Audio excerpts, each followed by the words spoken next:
आपका हेडफोन इधर है, एक सेकेंड।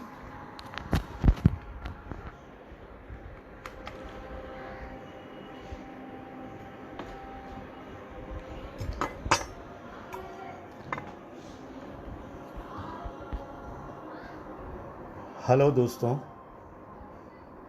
Good evening.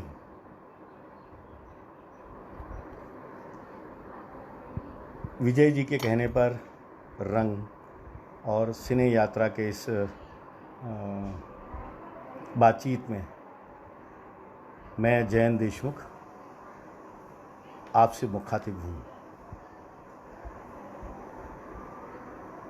दरअसल हम ऐसे संक्रमण दौर से गुज़र रहे हैं कि जितने हमारे कलाकार लोग हैं, जितने सृजनकर्मी हैं, जितने साहित्यकार हैं, कवि हैं, और यूँ कहें कि सिर्फ सृजनकर्मी के अलावा भी बाकी जो लोग हैं वो सारे के सारे इस संक्रमण काल से गुजर रहे हैं। और ये एक ऐसा वक्त है जिस वक्त मुझे लग रहा है कि हम अपने आप को एक तरह से खोजने की कोशिश कर रहे हैं। इसके पहले के समय में हम इतने भाग रहे थे, इतने दौड़ रहे थे, इतने मालूम नहीं चल रहे थे कि क्या कर रहे थे, कि हमने अपने आप को दोबारा खोजने की मुझे लगता है कोशिश बहुत कम की है। ये एक तरह से हमारे ऊपर ये जो विपदा आई है, उस विपदा ने हमें एक ऐसा अवसर दे दिया है कि हम दोबारा अपने आप को, अपनी समझ को खोज सकें, समझ सकें। क्योंकि ऐसे वक्त में जब हमें सबसे महत्वपूर्ण बात है कि हम जिंदा रहें, ये सबसे अहम बात है आज के वक्त में, इस वक्त में। तो मुझे ऐसा लग रहा है कि ये गाहे बगाहे जो भी हमें अवसर तो नहीं कहूँगा मैं इसको, एक तरह से जो संकट हमारे ऊपर आ गया है, उससे हम अपने आप को दोबारा पीछे पलट के देखने का अवसर मुझे लग रहा है कि हमें मिल गया है। जैसा कि विजय ने मुझसे कहा कि रंग और सिने यात्रा मेरी क्या रही और कैसे मैं यहाँ तक पहुँचा हूँ, इस पर मैं बातचीत करूँ।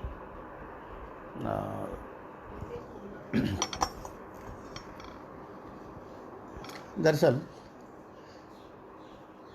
मेरा जन्म रायपुर छत्तीसगढ़ में हुआ था और वहाँ की पढ़ाई, वहाँ मैंने कॉलेज तक पढ़ाई वहाँ की है, बीए तक पढ़ाई वहाँ की है। एमए करना चाहता था और किसी वजह से मैं नहीं कर पाया। मेरा सारा रंग संस्कार, थिएटर रायपुर से शुरू हुआ है। मुझे लगता है कि 70 के दशक में मैं जब राइस रिसर्च सेंटर रायपुर में एक नौकरी कर रहा था, उसके साथ साथ अशोक मिश्र हैं जो श्याम बेनेगल की फिल्में लिखते हैं, टेलीविज़न लिखते हैं, उनके साथ मैंने थिएटर शुरू किया। नौकरी भी करता था और मैं जहाँ रहता था वहाँ से कुछ 13-14 किलोमीटर दूर वो संस्थान था और वहाँ मैं साइकिल से जाता था और नौकरी करके फिर शाम को 5 बजे लौट के 7 बजे के आसपास फिर हम थिएटर पे रिहर्सल और ये सब चीज़ें करना शुरू करते थे। तो एक तरह से देखा जाए तो मेरी रंग यात्रा रायपुर से शुरू हुई और अशोक मिश्र जी के साथ शुरू हुई। उनकी एक संस्था थी रचना, जो हमारी संस्था थी बेसिकली। वो प्लेस करते थे, वो साहित्य सम्मेलन करते थे, वो रंग व्यंग के प्रोग्राम करते थे, म्यूज़िकल प्रोग्राम करते थे। तो वो यूँ कहें कि सृजनात्मक शुरुआत वो रायपुर से हुई। इसकी शुरुआत में इसके पहले मुझे न थिएटर का ज्ञान था, न कविता का, न कहानी का, न किसी सृजनात्मक चीज़ों का कोई ज्ञान नहीं था। मैं एक सामान्य मिडिल क्लास का लड़का और एक नौकरी करना और एक कॉलेज में पढ़ना, इतना ही मेरा था। और इसके बीच में ये था कि मैं दुर्गा कॉलेज में पढ़ता था, तो मैं थोड़ा छात्र राजनीति भी ज़रूर करता था। कुछ प्रेसिडेंट वाइस प्रेसिडेंट मेरे ख्याल है बनने के लिए हमने कुछ मारामारी भी की। महोदा पारा एक जगह थी, ब्राह्मण पारा एक जगह थी। यदि विनोद कुमार शुक्ल की कविताएं आप पढ़ते हैं और जानते हैं तो उसमें ब्राह्मण पारा का जिक्र आता है, वो रायपुर के ही हैं, तो वो ब्राह्मण पारा एग्जिस्ट करता है। तो कॉलेज में रह के मैंने बहुत सारा इस तरह का ये सब कहना चाहिए कि स्टूडेंट पॉलिटिक्स में रहा। तो पर साथ साथ जब मेरा ये सृजनात्मक काम शुरू हुआ या थिएटर में मैं आया, तो मेरे लिए बहुत सुख की बात थी और समझ की बात थी कि मैं बहुत जल्दी इसको पकड़ने लग गया। मतलब मुझे अभी भी लगता है इतने वर्षों बाद कि मेरी जो ग्राह्य शक्ति है या ऑब्जर्वेशन मेरा जो है वो बहुत तगड़ा है। वो मालूम नहीं कैसे है, क्यों है, पर मैं बहुत जल्दी ग्राह्य कर लेता हूँ, बहुत जल्दी समझ जाता हूँ। कई बार मैं उसका इस्तेमाल नहीं कर पाता हूँ या समझने के बाद भी चुप रह जाता हूँ, बोल नहीं पाता हूँ। वो सब मेरी अपनी व्यक्तिगत समस्याएं हैं और मैं उतना मेरे ख्याल है कमज़ोर भी हूँ। पर मुझे लग रहा है कि जब मेरी यात्रा वहाँ से शुरू हुई तो थिएटर तो शुरू ही हो गया, साथ साथ हम लोगों ने वहाँ पे कविता चौराहे पर, कोटक बुक स्टॉल था रायपुर में जयस्तंभ चौक पे, जिसके ऊपर हम एक बड़ा सा 10 बाई 10 का एक बोर्ड लगाते थे और हर शनिवार की रात को मैं और अरुण काठोटे ये दोनों मिलके उस पर कविता लिखते थे। हमने मुझे जहाँ तक याद आता है कि पहली बार हमने जो कविता लिखी वो मुक्तिबोध की कविता थी, भूल गलती, या मुझे लगता है कि हाँ भूल गलती, पक्की बात है, भूल गलती ही कविता थी। और रात को मैं उस पर एक बिजली का खंभा हुआ करता था, उसके ऊपर वो बोर्ड होता था, उस पर मैं चढ़ के वो कविता लिखता था। और दूसरे दिन शाम को सारे के सारे जो रायपुर के साहित्यकार थे और सब हम थिएटर के लोग थे वहाँ खड़े होके वो कविता बड़ी ज़ोर ज़ोर के हम पढ़ते थे। और आगे चल के ये कहना चाहिए कि देशबंधु एक अखबार जो ललित सुरजन और मायाराम सुरजन जी निकालते थे, उसका एक संडे का फीचर बन गया था कि जो भी कविता वहाँ लिखी जाती थी और वो कविता अखबार में छपती थी। ये तो हमें मालूम नहीं था, धीरे धीरे वो एक आंदोलन की तरह रूप लेता गया। और मुझे लग रहा है कि वो बहुत उस वक्त बहुत अच्छा था और हमने बहुत लंबे समय तक, आज भी अरुण काठोटे तो वो न चौराहा रहा, न वो बोर्ड रहा, न बहुत सारी चीज़ें रही नहीं, वो सारी चीज़ें बदल गई। तो अरुण काठोटे अभी भी वो कविता पोस्टर बनाते हैं और पूरे देश में बहुत सारे लोग हैं, रोहित रुइया करके हैं, बहुत सारे मेरे मित्र हैं, वो कविता पोस्टर बनाते हैं। उन्हीं दिनों मुझे रेखांकन का एक शौक़ शुरू हुआ, चूँकि मैं पेंटिंग स्कूल से आया था और 3 साल का मेरा पेंटिंग का डिप्लोमा था। बहुत प्रॉपर नहीं था पर वो टेक्निकल एजुकेशन का एक डिप्लोमा था महाकौशल कला परिषद का। तो मैं उस वक्त चूँकि साहित्यकारों के साथ रहता था तो लघु पत्रिकाएँ मुझे देखने को मिलती थी, समझने को मिलती थी। उसमें भाव समर्थ के रेखा चित्र उसमें लगातार छपते थे। हर दूसरी लघु पत्रिका में भाव समर्थ के रेखा चित्र छपे होते थे।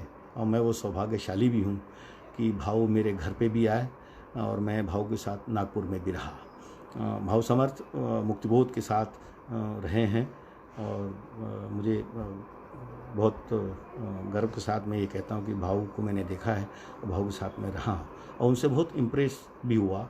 इसलिए मेरे रेखा चित्रों में बहुत सारा भाव का प्रभाव रहा है। तो उस दिनों आप ये देखें कि शहर में थिएटर का एक मूवमेंट भी चल गया। मैं रेखा चित्र भी बनाता था, कविता चौराहे पर भी करता था और नौकरी भी करता था। मैं नौकरी में राइस रिसर्च सेंटर है रायपुर में, जो दुनिया का सबसे बड़ा राइस का केंद्र है। वहाँ मलेशिया में छापने के लिए जो धान का कण होता है, ग्रेन होता है, उसको 20 टाइम 30 टाइम एनलार्ज करके, कि वो, क्योंकि आप ऐसे अपनी आँख से पता नहीं चलता है, पर वो बहुत बारीक उसमें चीज़ें बदलती हैं। तो वहाँ मुझे लगता है मालूम नहीं 40,000 50,000 कुछ वेराइटीज़ हैं। तो उसका ग्रेन मैं बनाया करता था और वो मलेशिया छपने जाया करता था। पर मेरी थिएटर की विनोद कुमार शुक्ल पहले उसी कृषि कॉलेज में पढ़ाते थे, तो मुझे चूँकि इस तरह का थिएटर वेटर काम करता था, तो मुझे लगता है कि वहाँ के जो मेरे मित्र थे और जो मेरे सहभागी थे, जो काम करने वाले थे, मुझे छोड़ दिया करते थे। बड़े दयालु थे वो, मुझे छोड़ दिया करते थे और मैं वहाँ से बहुत जल्दी मुक्ति पाके फिर मैं इधर लौट के आ जाया करता था अपने लोगों के साथ। मैं जैसे मैंने आपको बताया कि दुर्गा कॉलेज में बीए करने के बाद, बीए आर्ट्स करने के बाद मैं एमए करना चाहता था, पर वो नहीं कर पाया अपने पारिवारिक कारणों की वजह से।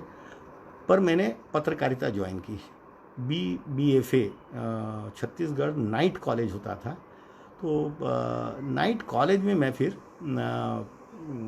ये पत्रकारिता का कोर्स 1 साल का, मेरे ख्याल 1 साल का कोर्स था, उसमें मैं ज्वाइन कर लिया मैंने। और चूँकि मेरे सारे जिस तरह का मेरे सहभागी लोग थे और सराउंडिंग था और लोग थे मेरे साथ में, तो वहाँ मैं अपने ही क्लास में पढ़ाने भी जाता था, मतलब पढ़ाता भी था। वो मुझे लगता है वो इस वजह से भी हो रहा होगा कि मैं सब जिन लोगों के साथ उठता बैठता था और मेरी भाषा या मेरी समझ मुझे लगता है उस तरह की धीरे धीरे डेवलप हो गई होगी। मैं आशा जरगर करके थी, वो वहाँ पढ़ाती थी और उन्हीं के साथ मतलब मैंने पत्रकारिता का पूरा वो कोर्स किया। फिर कहूँ कि वो करने के बाद मैं युगधर में एक वहाँ पे दैनिक निकलता था। कुछ दिनों बाद जब मैंने वहाँ की नौकरी छोड़ दी, तो मैं युगधर में पुराने ज़माने में ट्रेडल मशीन में वो टाइप सेट करते हैं, टाइप लगाते हैं। तो कुछ दिन मैं युगधर में वैसा ही मैंने वहाँ पे ज्वाइन की। पंडरी में उसका प्रेस हुआ करता था, वहाँ ज्वाइन किया। फिर धीरे धीरे चूँकि साहित्य का या इस तरह के चीज़ों का मेरा नॉलेज था, तो बमन प्रसाद मिश्रा वहाँ एडिटर थे, तो उन्होंने मुझे आपके पत्र आते थे, तो बहुत सारे जो पत्र आते थे इधर उधर से, तो पत्रों को मैं एडिट करता था और उसको मतलब फिर छपने के लिए देता था। तो वहीं से मैंने अखबार की पत्रकारिता, फिर मैं उसमें कॉलम भी लिखता था, उभरते कलाकार। फिर मैं जो शहर के उभरते कलाकार होते थे, पेंटर, म्यूजिशियन, थिएटर के लोग, उस पर एक मतलब एक कॉलम भी लिखता था धीरे धीरे। तो वो समझ, मेरी पत्रकारिता की समझ और पढ़ाई वहाँ काम आई, और वो मेरे घर को पालने का एक तरह से जरिया भी हो गया धीरे धीरे। 70 से लेकर 80 तक मैं ऑलमोस्ट 10-11 साल रचना के साथ काम करता रहा, प्लेस करता रहा। हम नाटक लेके सतना, सागर, रायपुर, महासमुंद, दुर्ग, भिलाई, रांजनगांव, सब आसपास के जगहों पर हम जाते रहे और हम प्ले करते रहे। अपनी सीमाओं में हम प्ले करते रहे। प्ले का असली, नाटक का संस्कार मुझे लगता है जो अव्यावसायिक नाटक का, और आज भी मैं भले प्रोफेशनल थिएटर करने के बाद भी मेरी दृष्टि और समझ और मैं जिस तरह का काम करता हूँ, उसमें वो वहाँ की ज़मीन का बहुत बड़ा हिस्सा है। इसलिए मेरे नाटक आप बहुत ठीक है, मैं सिनेमा में प्रोडक्शन डिज़ाइनर हूँ या टेलीविज़न में मैं सेट बनाता हूँ, पर मैं अपने नाटक को बहुत कमतर तरीके से और किस तरीके से वो अपनी बात भी कह ले, और उसको मैं उस मुझे लगता है वो ज्ञान मेरा वहाँ से अभी तक कैरी कर रहा हूँ मैं, और इसीलिए मेरा नाटक का संस्कार, मेरे नाटक की चीज़ें इसीलिए उसी तरह से बनती है। मैं किसी दूसरे का डिज़ाइन करूँगा तो बात अलग होगी, क्योंकि मेरे को डायरेक्टर के साथ करना पड़ेगा। जब मैं खुद का करता हूँ तो मुझे लगता है कि मैं इस तरह की चीज़ें बहुत सहज के और समझ के करता हूँ। कुछ 80-81 के पहले की बात है कि मैं और राजकमल नायक संगीत नाटक अवार्डी हैं। उनको निर्देशन के लिए संगीत नाटक अकादमी पुरस्कार मिला है, और हम दोनों ने, चूँकि हम साथ में थे सारे के सारे, तो हम लोग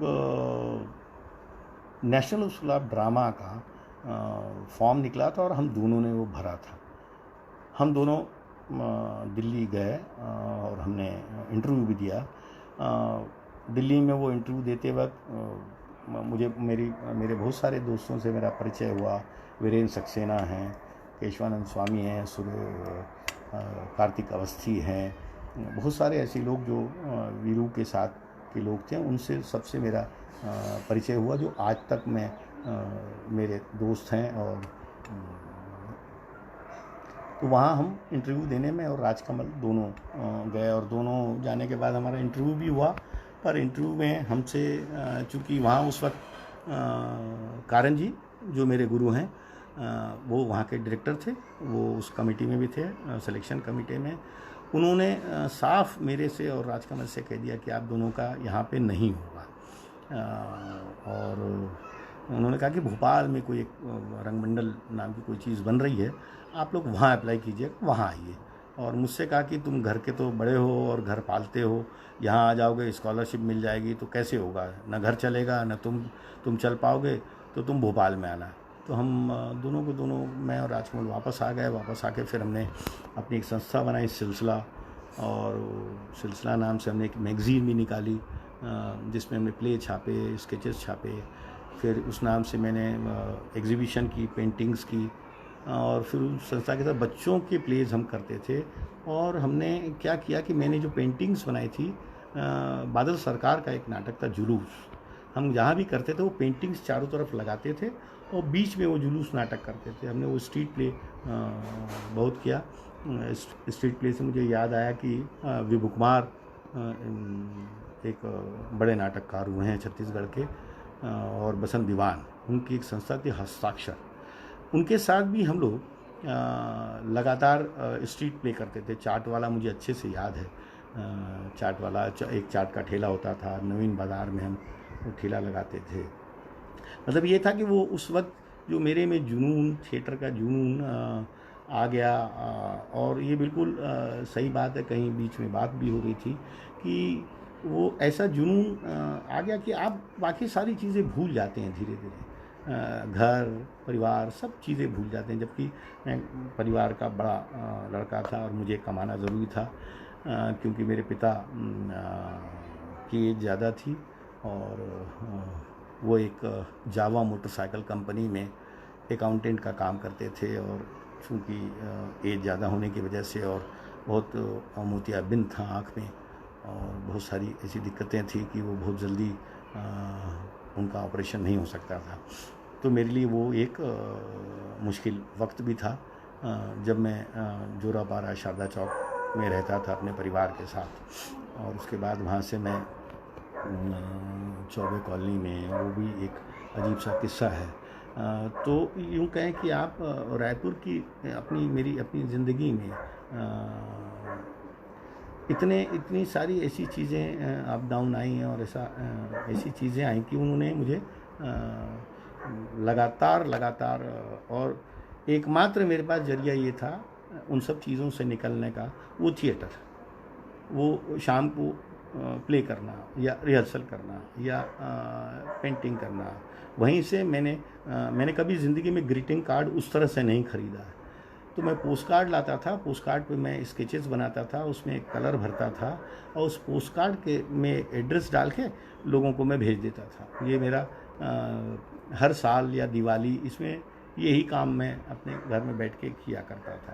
तो मुझे लगता है कि बहुत सारी ऐसी प्रॉब्लम्स मेरे ज़िंदगी में उस वक्त आई, जिससे निकलने के लिए मेरे पास, मुझे लगता है कि ये जो क्रिएटिव काम था, जो पेंटिंग बनाना हो या थिएटर करना हो, तो उससे मुझे लगता है मैं उस वक्त उन सारी दुविधाओं से और विविधाओं से थोड़ा उबर पाया। उसके बाद की कहानी ये कि जब मैं वहाँ से भारत भवन भोपाल का इंटरव्यू हुआ, तो भारत भवन भोपाल के इंटरव्यू में हम मेरे ख्याल है 100-150 लोग आए होंगे, और उसमें फिर वो मतलब मेरी सारी दृष्टि समाज को लेकर, कला को लेकर, सारी सृजनात्मकता की दृष्टि रंगमंडल भारत भवन से सब बदली है। वो इतने सारे लोगों का इंटरव्यू, उसमें बहुत बड़े देश के बड़े निदेशक हुआ करते, बंसी जी थे, मेरे ख्याल है M.K. रैना थे, बाबा तो थे ही क्योंकि रंगमंडल के डायरेक्टर थे, अलकनंदन थे। तो उसका इंटरव्यू जो भी जैसे होता है वैसे तो होता ही है। फिर उन्होंने एक तालाब के किनारे एक जगह थी जहाँ पे उन्होंने मुझे लगता है वो बहुत इम्पॉर्टेंट इंटरव्यू था और बहुत इम्पॉर्टेंट वो बात थी जो बहुत ज़िंदगी भर काम आता है आज तक के, कि सब लोगों को वहाँ ले गए पिकनिक के बहाने। पिकनिक ही था बेसिकली, और पिकनिक जैसा हमने खाना भी बनाया, फिर सारे ग्रुप बने, सारे ग्रुप में फिर अलग अलग सब्जेक्ट उन्होंने दिए, फिर हम लोगों ने उसे इनेक्टमेंट किया। क्योंकि मैं थोड़ा कमज़ोर था, कमज़ोर इन द सेंस इस लेवल पे था कि मुझे आता नहीं था, मुझे एक्ट करना नहीं आता, जो आज भी नहीं आता है, तो एक्ट करना आता नहीं था। तो मुझे तो कई बार लगता था कि मैं नहीं कर पाऊँगा, मेरा नहीं होगा, मुझे वापस जाना होगा। तो बंसी जी देख रहे हैं, बंसी जी, हेलो बंसी जी नमस्कार, प्रियेश हेलो।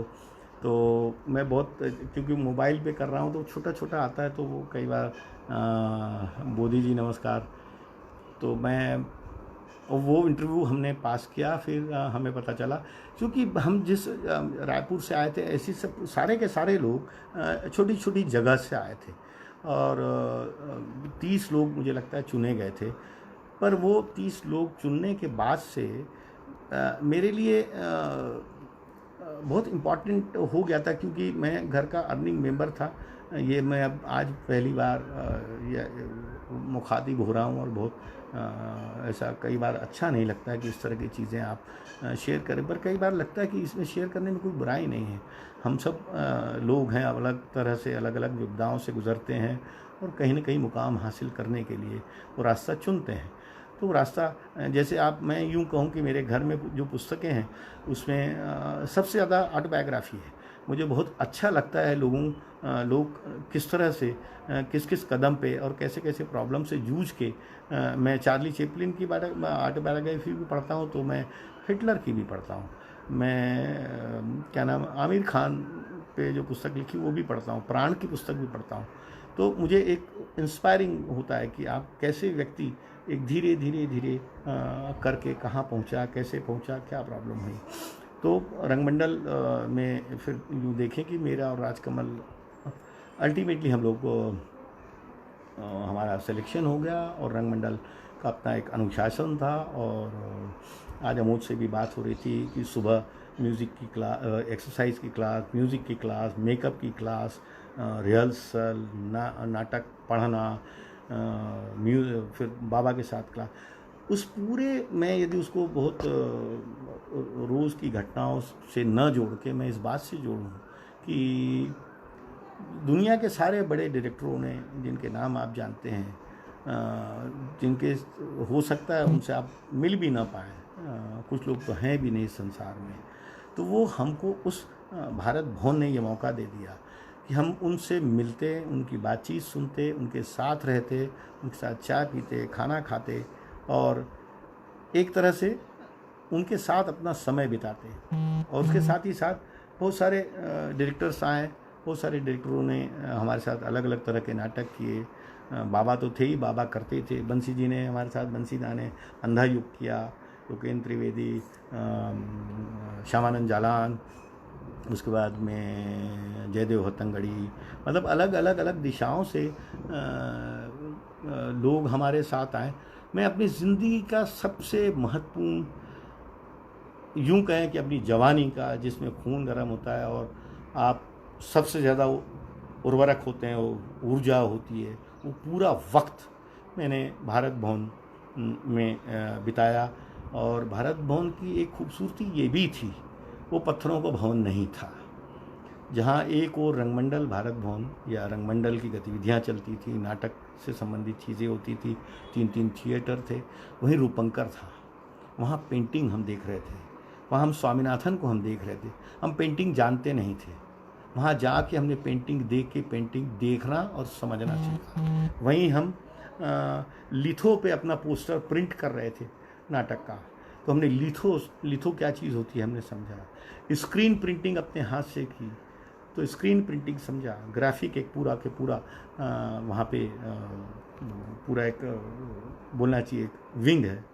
वागर्थ एक विंग है जिसमें कविता, बड़े अज्ञे से लेके केदारनाथ सिंह से लेके बड़े दुनिया के बड़े पोइट्स, लोकल पोइट्स, सारे के सारे अंतर्राष्ट्रीय कविता सम्मेलन हो रहा है, उसमें हम बैठे हैं। क्योंकि ये हमारी मजबूरी थी, मजबूरी न बोलना नहीं चाहिए, पर ये हमारी ज़रूरत भी थी एक। और हमको कहा भी जाता था कि इन सारी चीज़ों में जो भी हो रहा है भारत भवन में, उसमें आपको हिस्सा लेना पड़ेगा। एक ये बात थी, और दूसरा भोपाल शहर में जो नाटक हो रहे हैं उनको भी हमें देखना ज़रूरी था। जब हमारा शो नहीं होता था, रंगमंडल में शो नहीं होता था, तो हम सारे के सारे रेपेट्री के लोग भोपाल शहर में होने वाले नाटकों में देखे जा सकते थे कि हम सारे के सारे लोग बैठ के नाटक देख रहे हैं। तो ये हमारी एक तरह की ट्रेनिंग थी कि हमको देख के समझना। मैंने जो कुछ भी सीखा है, जो कुछ भी मैं अभी जानता हूँ, वो सब मैंने देख के सीखा या करते करते सीखा है। और इसीलिए भारत भवन का जो आसपास है या पड़ोस है, जिसमें रूपंकर है, वागर्थ है, उसके बाद हमारा रंगमंडल तो था ही, गैलरीज़ हैं, आर्ट गैलरीज़ हैं, मॉडर्न गैलरीज़ हैं, ट्रैवल गैलरीज़ हैं, उसका वास्तुशास्त्र है, उसका अप डाउन है, चार्ल्स कोरिया ने उसको डिज़ाइन किया। आप फिर बाबा ने अलग अलग स्पेसेस खोज लिए। अंतरंग तो था ही, बहिरंग तो था ही। बहिरंग बहुत छोटा था, और मैं एक खुशनसीब हूँ कि उस बहिरंग में पहली बार जब रंगमंडल शुरू हुआ तो पहला प्ले हुआ विशाख, जो बिल्कुल हिट नहीं हुआ बाबा के हिसाब से। जयशंकर प्रसाद का वो प्ले था विशाख, और मैं विशाख का रोल मैंने किया था। मतलब मैं यूँ कहूँ और अपनी कॉलर उठाऊँ, पहले वो प्ले ठीक नहीं हुआ। मैं मालूम नहीं कैसा किया मैंने, बहुत शुरू की बात है। तो हीरो मैं था उस प्ले का, और पहला कदम उस बहिरंग की धरती पर रखने वाला एज एन एक्टर मैं था। और उसमें आभा मेरी हीरोइन थी, और प्रभा थी, सरोज थी, बहुत सारे लोग थे। और बाबा ने उस प्ले को डायरेक्ट किया था। प्रसाद का प्ले था जो वो खोज रहे थे, और बाद में जब स्कंदगुप्त उन्होंने किया तो प्रसाद को एक अलग तरह से पूरे हिंदुस्तान ने देखा, और प्रसाद फिर ग्राह्य हो गए और प्रसाद को कर सकते हैं, ये साबित हो गया। वो सारी की सारी। और एक चीज़ रंगमंडल भारत भवन ने मुझे जो सिखाई है, जो आज तक मैं कैरी करता हूँ अपने कमर्शियल काम में, कि आप देखिए, हम जब बहिरंग में प्ले करते थे या अंतरंग में प्ले करते थे, तो बहिरंग चूँकि ओपन एयर थिएटर है वो, और गर्मियों के समय में हम अपने सुबह की रिहर्सल या सुबह की एक्सरसाइज सब करने के बाद, लंच करने के बाद 3, साढ़े 3, 4 बजे हम लौट के आते थे। और उसके बाद हम लोग पूरे बहिरंग को पानी से धोते थे पाइप से, क्योंकि वो पत्थर बहुत गर्म हो जाता है, वो रेड पत्थर है, गर्म हो जाता है। पानी से धोने के बाद उसमें वो गद्दियाँ लगाते थे, जो गद्दियाँ आज भी लगती हैं, आज हैं लोग हैं लगाने वाले। फिर उसके बाद हम अपने बहिरंग का जो स्टेज है उस पर पानी छिड़कते थे, फिर सेट है उसको ठीक ठाक करना है वो करते थे। और उसके बाद हम सारे के सारे जाके नीचे वहाँ मेकअप करते थे, और मेकअप हम खुद करते थे। सारे लोग मेकअप करते थे, कॉस्ट्यूम पहनते थे, जो लाइट कर रहा होता था लाइट पे चला जाता था, और जो लोग म्यूज़िक में होते थे वो म्यूज़िक में चले जाते थे। और हम वापस आके अपना सब करने के बाद हम परफॉर्म करते थे, हम प्ले परफॉर्म करते थे।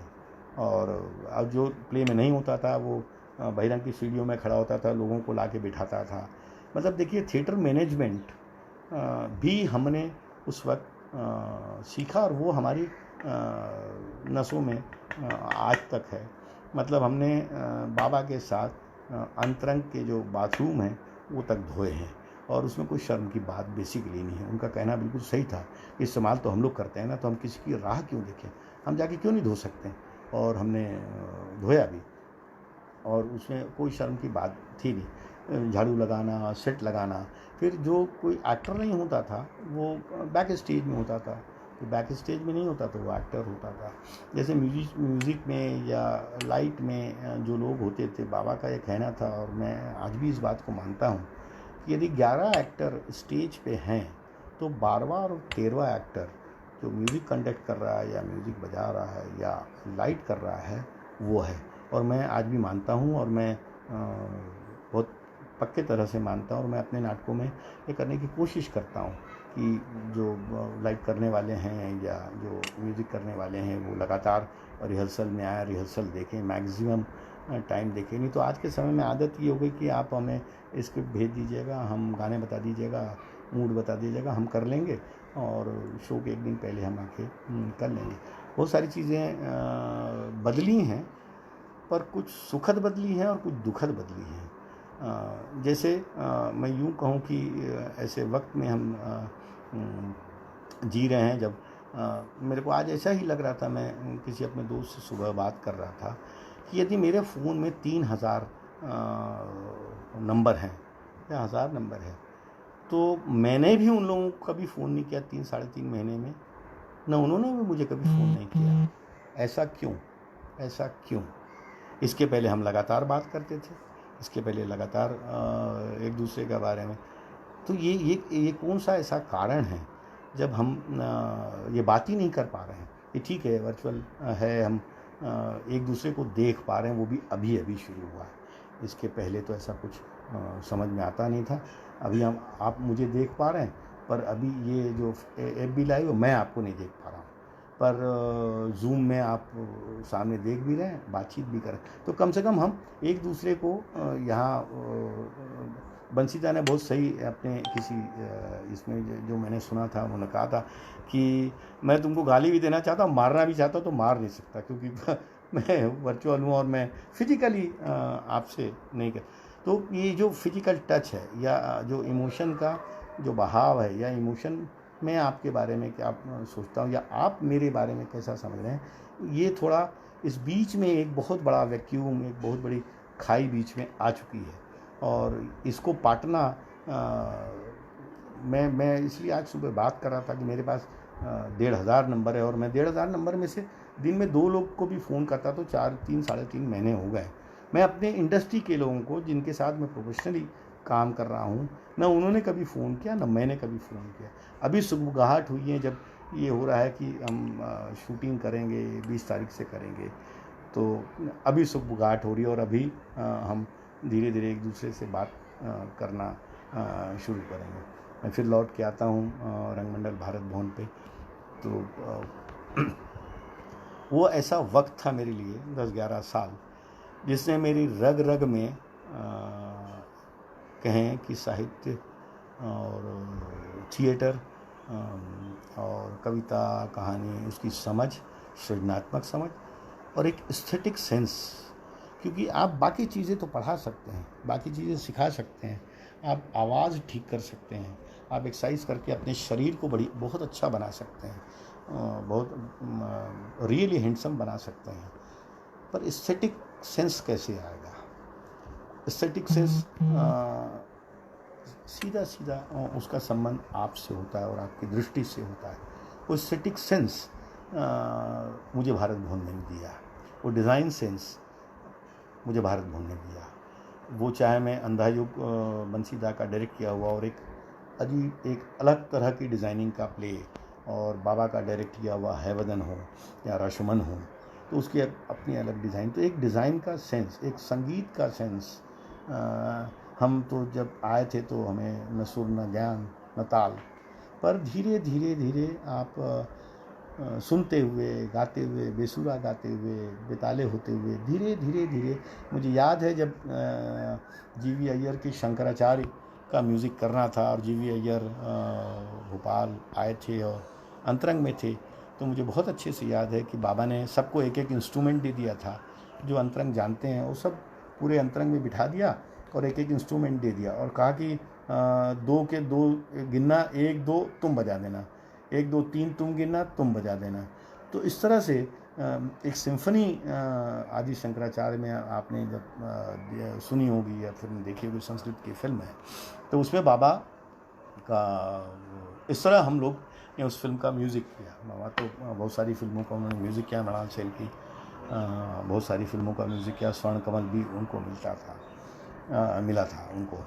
तो कहने का मतलब ये कि आप ये देखिए कि एक संस्थान, एक छोटे कस्बे से निकला हुआ व्यक्ति जिसको उसकी वैसी समझ नहीं थी जो आज हो गई है उसको, तो उस संस्थान का आपकी ज़िंदगी में उसके सराउंडिंग का, उसमें आए लोगों का, मैं उन सारे लोगों का जो लोग रंगमंडल भारत भवन में, चाहे वो ओम प्रकाश शर्मा हों या बंसी दा हों, रुद्रदा हों, श्यामानंद झाला नहीं है अभी, तो बहुत सारे ऐसे लोग हैं। मैं नाम गिनूंगा तो नाम गिनने में मुझे 1 घंटा लग जाएगा, क्योंकि इतने सारे लोग, इतने हर तरह के लोग। मतलब पंडवानी भी हमने सीखी, हमने नाचा भी सीखा, हमने राय भी सीखी और हमने एनिमी ऑफ द पीपल भी किया, हमने फुटबॉल भी किया, हमने अंधा युग भी किया, हमने हैवदन भी किया। तो साहित्यकार, कवि, नाटककार, इतनी बड़ी चीज़ मुझे नहीं लगता कि पूरे हिंदुस्तान में कोई ऐसी जगह है जहाँ ये आदमी मतलब ये है कि वहाँ से निकलेगा तो गधा भी थोड़ा कुछ ना कुछ तो सीख ही जाएगा। तो ये मैं मानता हूँ और ये हम सब लोगों के साथ हुआ। तो हम जो लोग अभी मीडिया में काम कर रहे हैं, थिएटर में काम कर रहे हैं, रंगमंडल से निकले, उन लोग लगातार अपने तरीके से, प्रॉब्लम्स हो सकती हैं, प्रॉब्लम्स हैं और उसको जूझते हुए भी वो थिएटर ही कर रहे हैं। मैंने भी सोचा था कि मैं लगातार वहाँ रह के थिएटर ही करूँ, तो बिल्कुल पक्की बात है। आप मुझे रणछोड़ दास बोल सकते हैं, मुझे बुरा नहीं लगेगा, क्योंकि मैं जब चाहता था आगे उसमें काम करना तो दोबारा री-इंटरव्यू हुआ और वो मेरे को मेरी सेंसिबिलिटी को ठीक नहीं लगता था। जहाँ मैं 10 साल काम किया है मैंने, मेरे सामने जो लोग बैठे थे वो सारे वही लोग थे जिन्होंने हमारे साथ प्ले किया था।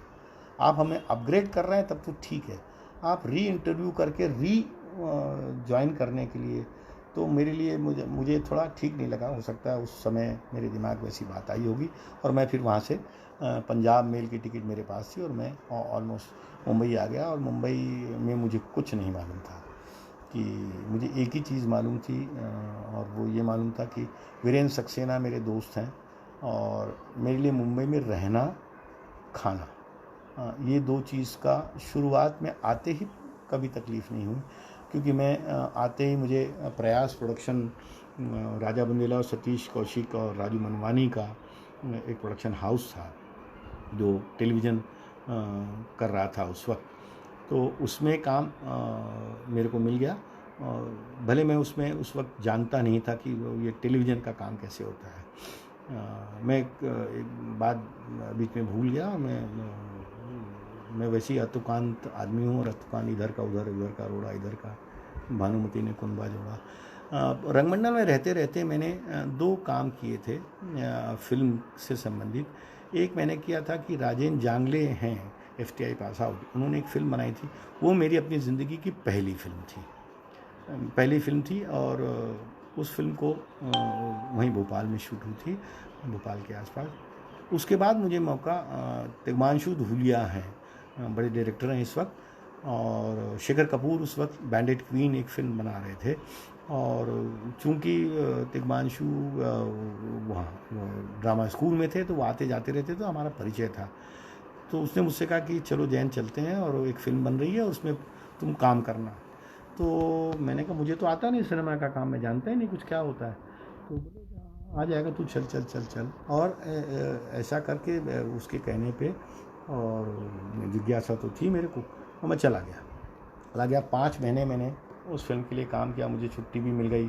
शेखर वैष्णवी थे तब, और उन्होंने कह दिया कि हाँ ठीक है जाइए, और मैं चला गया। उस फिल्म में रहते रहते मैं उस फिल्म का प्रॉप मास्टर था। उस फिल्म में जो भी आपने प्रॉपर्टी देखते हैं वो प्रोडक्शन डिज़ाइनर हमारी पेरिस से आई थी। फिर बाद में अशोक भगत जो NSG में टीचर हैं वो कुछ दिनों तक उस फिल्म में रहे, और उस फिल्म ने मुझे एक तरह से सिनेमा का तकनीकी ज्ञान जिसको यदि कहते हैं आप, तो वो तकनीकी ज्ञान मुझे वहाँ से धीरे धीरे समझ में आने लग गया। मैं उन खुश नसीब लोगों में से हूँ क्योंकि उसके जो डायरेक्टर ऑफ फोटोग्राफी थे अशोक मेहता थे, और अभी इस वक्त नहीं हैं, पर वो पूरी फिल्म मैंने कैमरे की आंख से देखी है। उनको, मेरे को लगता है कि उनको ऐसा लगता होगा क्योंकि मैं बहुत दौड़ दौड़ के सब काम किया करता था, तो उनको लगता होगा कि ये लड़का है सीख जाएगा। और मुझे अभी भी याद है, मैं और कंचन करके एक लड़का है बॉम्बे में है, वो डायरेक्टर है, हम धौलपुर थाने से 303 बंदूक, क्योंकि वर्ल्ड वॉर के बाद वो बंदूकें थानों में दे दी गई थी पुलिस वालों के लिए, वो 30 बंदूकें अपने कंधे में लेकर रिवाइंस में दौड़ते थे, मैं और कंचन। और रिवाइंस में न घोड़ा चल सकता है न जीप चल सकती, वो एक जगह तक जाती है, उसके बाद आपको पैदल ही जाना पड़ता है। तो आज भी मेरे को वो दोनों कंधे की बंदूकें का भार, और रात को हम वापस वो बंदूकें थाने में वापस करते थे, तो वो मुझे आज भी याद है। और अशोक जी का ये कहना है कि ये इस तरह की फिल्म है, ब्राउन फिल्म है, तो कभी कहीं भी पूरी चारों तरफ आपको ग्रीन कलर, चटक ग्रीन दिखे तो जयंत उसको हटा देना, निकाल देना। और मैं भाग भाग के वो ग्रीन, कुछ पॉलीथीन या कुछ इस तरह की चीज़ें होती थी, कपड़ा वपड़ा सब मैं दौड़ दौड़ के करता था। मुझे लग रहा है कि वो मेरी जो ट्रेनिंग थी, उस फिल्म की ट्रेनिंग थी, क्योंकि उसमें फ्रेम सिर्फ अशोक जी देख पाते थे, वीडियो असिस्ट नाम की कोई चीज़ नहीं थी। तो शेखर भी उनसे बोलने के बाद कहते थे हाँ अशोक ठीक है, कहते हाँ ठीक है, तो ओके नेक्स्ट शॉट। वो एक चीज़ मैंने वहाँ से सीखी। और उसी दरमियान मेरे साथ एक और घटना हुई। उस फिल्म में जो फर्स्ट एडी थे वो थे चैनल 4 के इंग्लिश अंग्रेज़ थे, और मारवा स्टूडियो में छोटी फुलन का सेट लगा हुआ था, और हम पास के किसी होटल में ठहरे हुए थे। और मैं एक दिन सुबह की शिफ्ट थी हमारे यहाँ, जैसे आप जानते हैं सिनेमा में सुबह 7 बजे से लेकर रात को 9 बजे तक की शिफ्ट होती है, और सुबह मुझे, चूँकि मैं प्रॉप मास्टर था, तो मुझे कम से कम 15 मिनट आधा घंटा पहले पहुँचना ही चाहिए। तो मैं एक दिन लेट पहुँचा, मतलब 9 बजे की शिफ्ट में मेरे को लगता है 9:10 या 9:10 के आसपास पहुँचा था। तो वो हाँ विभांशु जी बिल्कुल धौलपुर की ये घटना है। तो जब पहुंचा तो अंग्रेज़ ने मुझे, मैं उतनी अंग्रेज़ी भी नहीं जानता हूँ, अभी भी मेरे को उतनी अंग्रेज़ी नहीं आती, मैं पढ़ सकता हूँ, बोलने में मैं आज भी डरता हूँ। वो कॉन्फिडेंस मेरे को नहीं आ पाया क्योंकि मैंने फिर उसकी तैयारी की नहीं। मैं अपने काम, जिस तरह के काम में लग गया, तो मैं जितनी अंग्रेज़ी बोल सकता हूँ उतना बोल सकता हूँ, और पढ़ने लिखने का संस्कार मेरा है, लिख सकता हूँ, मैं समझ सकता हूँ, मैं आप अंग्रेज़ी में बात करेंगे तो मैं समझ सकता हूँ। तो मैंने फिर उसको बोलने की कोशिश नहीं की, तो वो कॉन्फिडेंस मेरे में अभी भी कम है, और मैं इस बात को स्वीकार करता हूँ। उन्होंने बहुत मेरे को माँ बहन की गालियाँ बकी एक तरह से अंग्रेज़ी में, और मुझसे कहा कि आपको बॉबी बेदी उसके प्रोड्यूसर थे, उन्होंने कहा बॉबी ने आपको जो पैसा आपको बोला वो दिया? मैंने कहा जी दिया। संडे के संडे छुट्टी होती है? मैंने कहा जी होती है, छुट्टी होती है। रहने का इंतज़ाम आपका ठीक है? मैंने कहा जी ठीक है। वो कॉल शीट आपको मिल जाती है टाइम पे? मैंने कहा जी। बोले जब सब कुछ तुम्हारे हिसाब से और हो रहा है तो तुम लेट कैसे आ सकते हो? मतलब जो तुमको चाहिए था वो तो तुमको प्रोड्यूसर ने दे दिया, तो तुम अपने काम पे लेट कैसे आ सकते हो? तो वो दिन है और आज का दिन है। अब थोड़ा मैं अभी ये कर लेता हूँ कि थोड़ा लेट चला जाता हूँ, असिस्टेंट को कह देता हूँ, पर उसने मुझे ये सिखा दिया कि आप जिस काम से जाने जाते हैं और जो काम आपका है उसमें आप लेट कैसे कर सकते हैं या उसको ख़राब कैसे कर सकते हैं। तो ये दो चीज़ें, एक तो रंगमंडल ने मुझे अपना एक एस्थेटिक सेंस और एक एक बहुत बड़ा संस्कार, एक व्यक्ति को बदलने का संस्कार, उसकी सेंसिबिलिटी को बदलने का संस्कार, उसके इमोशन को बदलने का संस्कार, वो। और दूसरा, सिनेमा ने मुझे लेट ना आना, वहाँ भी यही होता था, वहाँ भी यही होता, वहाँ भी आप लेट नहीं जा सकते थे, वहाँ भी चप्पलें लाइन से लगाने। मैं इसलिए बहुत नाटकों के बहुत कथ्य पे, डिज़ाइन पे नहीं बात कर रहा हूँ, मैं उन सारी घटनाओं और दुर्घटनाओं पे बात कर रहा हूँ जिससे एक मेरे जैसा आदमी, छोटे शहर से, कस्बे से आया आदमी, उसकी सेंसिबिलिटी बदली, उसका संस्कार बदला, उसका सृजनात्मक संस्कार बदला, उसका जीवन बदला। और उस जीवन में वो छोटी चीज़ें जो चप्पलें लाइन से लगाते हैं, आज मेरे घर में अभी भी होता है। मैं थिएटर का रिहर्सल करता हूँ तो वहाँ भी मैं सबसे कहता हूँ कि लाइन से लगाओ। झाड़ू लगाना, दरी बिछाना, पौधों में पानी डालना, वो एक तरह से जीवन में आ गया। और सारे जितने बड़े डायरेक्टर्स हैं थिएटर के, या सब कहते हैं कि भले एक्टर या डिज़ाइनर या वो थोड़ा कमतर हो चलेगा, पर आदमी अच्छा होना चाहिए, बहुत ज़रूरी है। और वो आदमियत की पहचान और वो आदमियत का सारा संस्कार मुझे वहाँ से रंगमंडल भारत भवन से और रायपुर के अपने सारे दोस्तों यारों के साथ रहने से, मैं यदि यूँ कह दूँ, और मैं बहुत गर्व से कहता हूँ कि मेरी पूरी ज़िंदगी, आज तक की सारी ज़िंदगी मेरे दोस्तों ने बनाई है।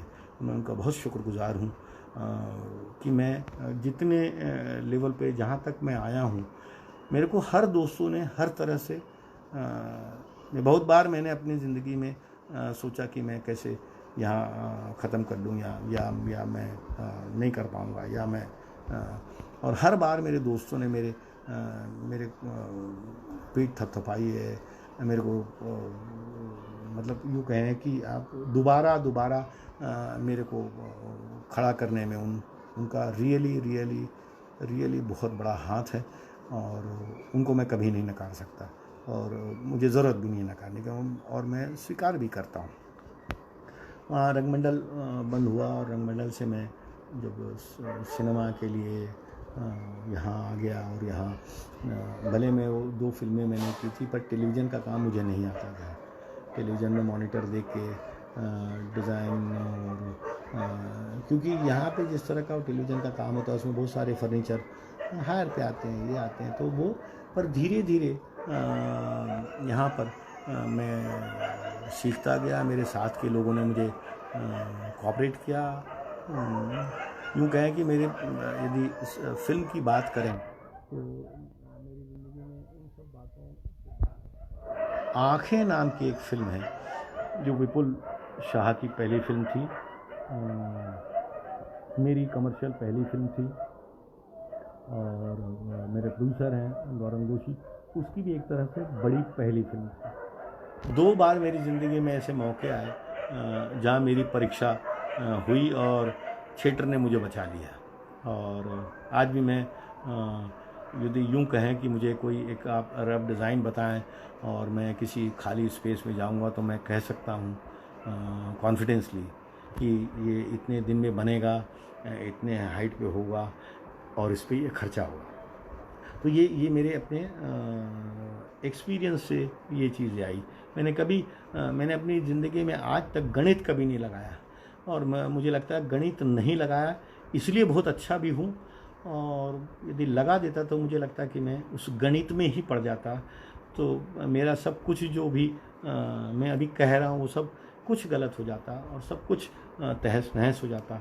मैं बहुत लोगों को जानता हूँ जो गणित में काम करते हैं, मुझे उनसे कोई एतराज़ भी नहीं है, बिल्कुल करना चाहिए उनको, उनका अपना सोचना है, पर मैं अपनी पूरी ज़िंदगी में गणित नहीं कर पाया, और गणित नहीं कर पाया इसलिए मैं बहुत बार दुखी होता हूँ, बहुत कर्जे में रहता हूँ, पर मुझे कोई दिक्कत नहीं, मुझे कोई प्रॉब्लम नहीं है, मैं उसमें ठीक हूँ। तो मैं, विपुल की पहली पिक्चर थी, गौरव की पहली पिक्चर थी, अशोक मेहता उसमें डीओपी थे। उसके बाद यूँ कहें कि अमिताभ बच्चन, अक्षय कुमार, परेश रावल, सारे बड़े एक्टर काम कर रहे थे। तो मुंबई में यहाँ पे सेंटोर जुहू हुआ करता था, जहाँ हमारी सब मीटिंग हुआ करती थी। और मुझे अच्छे से याद है कि विपुल जी ने मुझसे जब 2-3 बार मीटिंग हुई तो मुझसे ये कहा कि जयंत, मेरी पहली पिक्चर है यार, बड़े सेट हैं इस पिक्चर में और तू नहीं कर पाया, तू थिएटर का है, वो भी थिएटर से थे, नहीं कर पाया तो यार तेरा तो ठीक है, तू का है, मेरे कैरियर का क्या होगा, क्योंकि मेरी पहली फिल्म है और बड़े एक्टर हैं। तो मैं गौरंग अभी हिंदुस्तान में नहीं है, पर गौरंग के बारे में कहता हूँ। उसने कहा कि एक बार जैन से एक सेट लगवाते हैं, यदि वो ठीक नहीं लगाया उसने तो हम फिल्म से उसको निकाल देंगे। और जैन तो तेरे लिए ठीक है? मैंने कहा ठीक है, मेरे लिए ठीक है, क्योंकि आप मुझे काम नहीं देंगे तो मैं अपना बताऊँगा कैसे कि मैं काम जानता हूँ। तो बात हुई और पहला एक गाने का सेट था, छलका छलका सा एक कमर्शियल गाना था जिसमें एक्ट्रेस है करिश्मा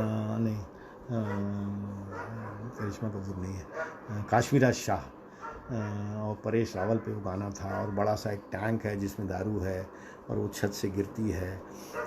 पर ये था कि उस वक्त मुझे ऐसी टीम मिल गई थी मेरे साथ में सिनेमा की, जो कहना चाहिए कंस्ट्रक्शन इंजीनियर है, मोल्डर है, डिज़ाइनर है, असिस्टेंट हैं।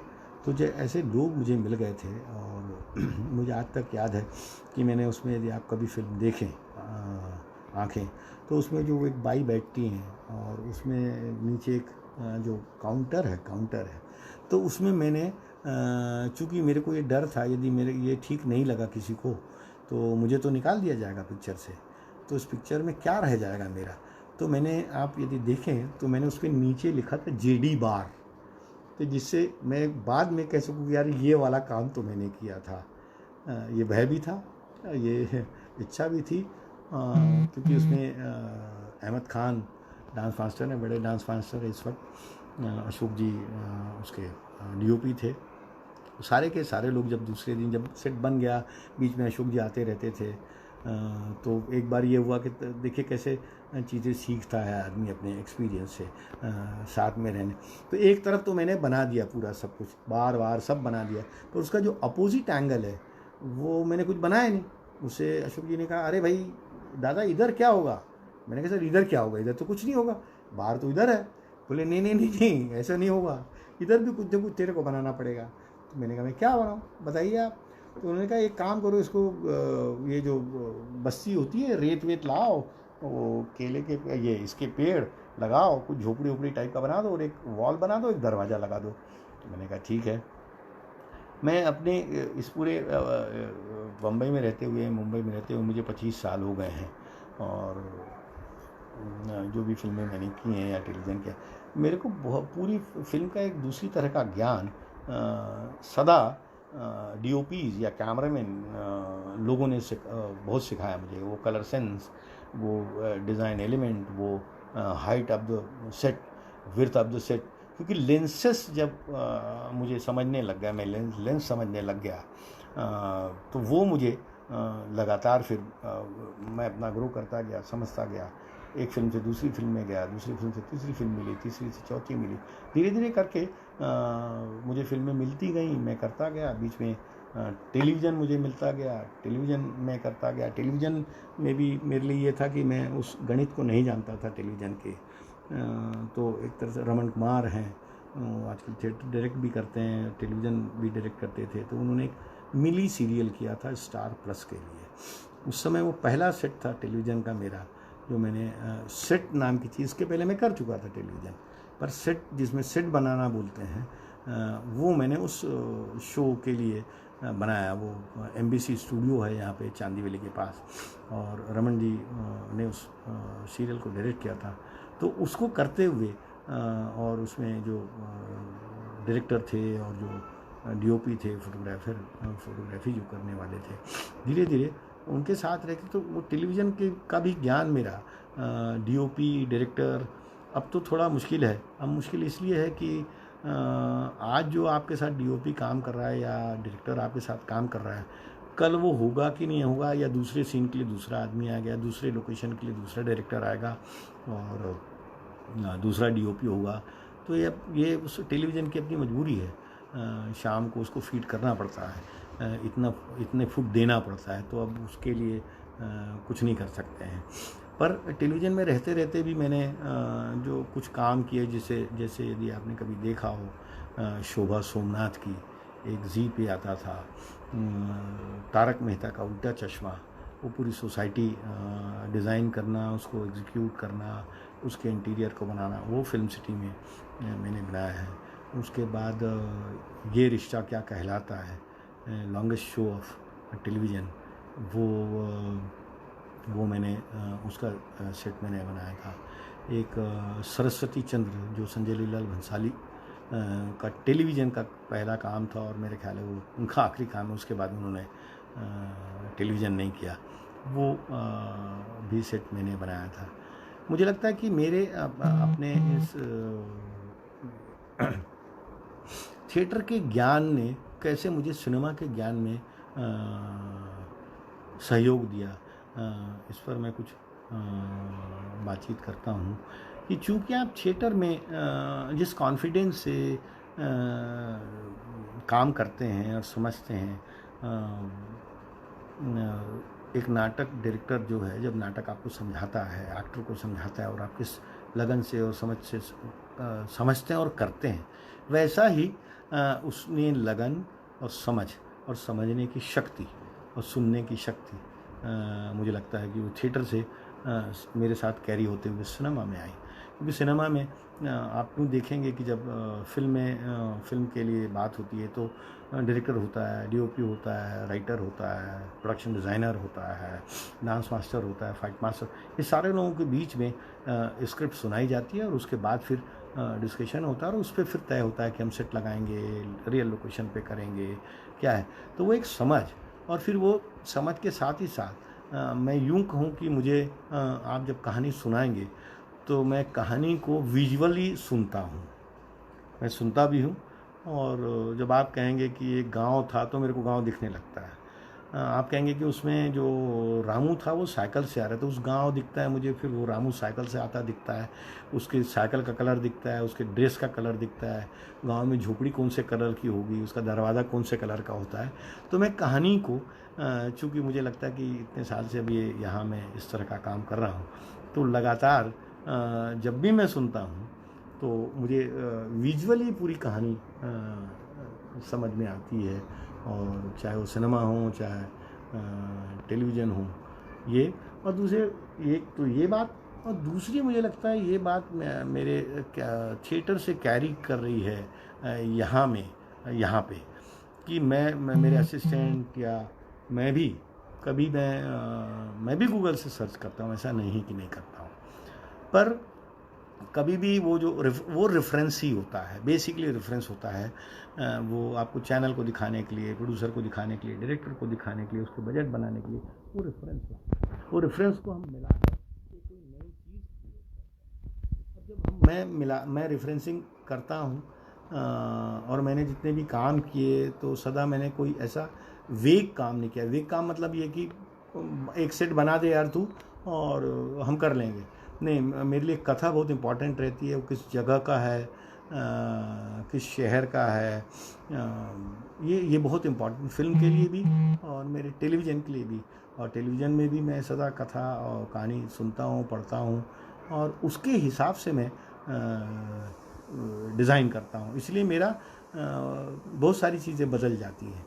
और चूँकि मैं एक बहुत छोटे संस्कार से आया हूँ, छोटे परिवार से आया हूँ, तो न्यूआंसेस जो हैं, या ये मतलब जो डिटेलिंग है, कहना चाहिए कि घर में जब आप घुसते हैं तो घर का दरवाज़ा, मेन डोर है, वो यदि डबल डोर है तो कहाँ खुलेगा, स्विच बोर्ड है तो वो कहाँ होगा, और किस तरह के स्तर का व्यक्ति है, वो अंबानी है कि वो जैन देशमुख है या और वो और कोई है, तो उसके स्टैंडर्ड के हिसाब से उसका फर्नीचर होगा, उसका फ्लोरिंग होगा, उसका वॉल का कलर होगा। तो वो चीज़ें मुझे लगता है कि वो मेरे देखने और समझने से आई है।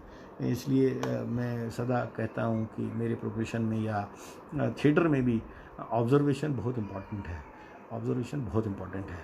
और ये एक मैं बात आपसे कहता हूँ कि जब मेरी माँ मुंबई में लेके आए मेरी माँ को, और बहुत ज़्यादा तबीयत उनकी ख़राब थी, तो माँ बार बार मुझसे ये कहती थी कि वो गोदरेज की अलमारी किधर है। जैसे कि एक राजा का दिल वो कबूतर में या किसी तोते में होता था, या राक्षस का, ऐसा कुछ पुरानी कहानियों में आता था। तो मेरी माँ की जान जो है उस अलमारी में थी। मैं उस अलमारी को भोपाल तक मैंने कैरी किया, भोपाल से मुंबई तक लेके आया। कई बार आप कई सारी चीज़ों से बहुत इमोशनली अटैच्ड होते हैं। आप व्यक्ति से भी होते हैं, चीज़ों से भी होते हैं। तो मैं सेट जब बनाता हूँ तो उसमें मुझे लगता है मैं ये ध्यान रखता हूँ कि जिस तरह का घर है तो उनके घर में कौन सी ऐसी चीज़ होगी या कौन सी 4 चीज़ें ऐसी होंगी जो वो घरेलू होंगी। क्योंकि बहुत सारी ऐसी चीज़ें होती हैं आपके घरों में, आप देखें कि वो पड़ी हुई एक पोटली बना के पड़ा हुआ है, एक सूटकेस पड़ा हुआ है, अब वो कोई खुलता भी नहीं है, वो वहीं के वहीं है, वो धूल भी बैठ रही है, उसको साफ भी कर लिया जाता है, उसको बाद में खोलेंगे देखेंगे। तो कई सारी आपकी ज़िंदगी की बहुत सारी चीज़ें जो आपकी लाइफ में होती हैं, वो अंबानी के घर में भी होती है। आप ये ना समझें कि बहुत गरीब आदमी के यहाँ ये सब चीज़ें होती हैं, एक बहुत बड़े आदमी के यहाँ भी वो बात होती है, क्योंकि वो भी उस तरह से अपने सारे को डेकोर करता है, समझता है। ठीक है, वो आर्किटेक्ट को रखता है, पर आर्किटेक्ट को बताता तो है ना कि मेरे को काला अलग चाहिए। बहुत बड़ी अभिनेत्री ने मुझसे कहा था कि उनके घर का मैं इंटीरियर डिज़ाइन करूं, तो मैंने साफ मना कर दिया था। मैंने कहा मैं नहीं कर पाऊंगा, क्योंकि इंटीरियर डिज़ाइनिंग का एक पूरा अलग संस्कार है, अलग चीज़ है, एक बहुत लंबा समय उसमें लगता है। और कई बार क्या होता है कि मैंने समझो किसी को हायर किया, और मेरे घर में मैंने बोला कि ग्रीन मार्बल लगाओ, वो लग गया, पैसा भी खर्चा हो गया। फिर पता चला कि फिर दूसरे 5 दिन महीने बाद में लौट के नहीं यार, ग्रीन मार्बल अच्छा नहीं लग रहा है, या वाइट मार्बल लगाओ, निकाल दो। तो ये बहुत लंबे समय का काम है, और उसमें आपको क्लाइंट कहते हैं जनरली उन लोग, वो क्लाइंट के साथ उसको साथ में कोऑर्डिनेट करके वो बनाया जाता है। सिनेमा ने मुझे ये सिखाया, टेलीविज़न ने मुझे ये सिखाया कि कर्टन आपका जो है वो 20 रुपये मीटर का हो, पर दिखना चाहिए 2000 रुपये मीटर का। ये बहुत इम्पॉर्टेंट बात है सिनेमा में ख़ास तौर से, टेलीविज़न में ख़ास तौर से, और रियली फिल्म में भी ख़ास तौर से। ये भी मैं आपको कह दूं कि जब पत्थर लगाना होता है तो हम पत्थर लगाते हैं, पक्का पत्थर लगाते हैं, पर उसकी वॉल, टेलीविज़न का ट्रीटमेंट थोड़ा अलग हो जाता है, सिनेमा का ट्रीटमेंट थोड़ा अलग हो जाता है, थिएटर का ट्रीटमेंट बिल्कुल अलग हो जाता है। इसलिए मैं सदा अपने नाटकों में इस बात का बड़ा ध्यान रखता हूँ। चूँकि मैं एक जैसे आप मेरे घर में कभी आएंगे ना, तो एक बस BST का बस वाले का घर दिखेगा आपको। कोई बहुत बड़े आर्ट डायरेक्टर या कोई बहुत ज़्यादा एस्थेटिकली नहीं, बहुत सिंपल मेरा घर है। और मैं रखना भी इसलिए, कहीं कहीं कुछ कविताएं मैंने दीवार में लिख दी हैं अभी कुछ, क्योंकि मैं लॉकडाउन में कुछ पुस्तकें या कुछ फोटोग्राफ पुराने मेरे को मिल गए हैं, वो कुछ मैंने वॉल में ठोक दिए हैं।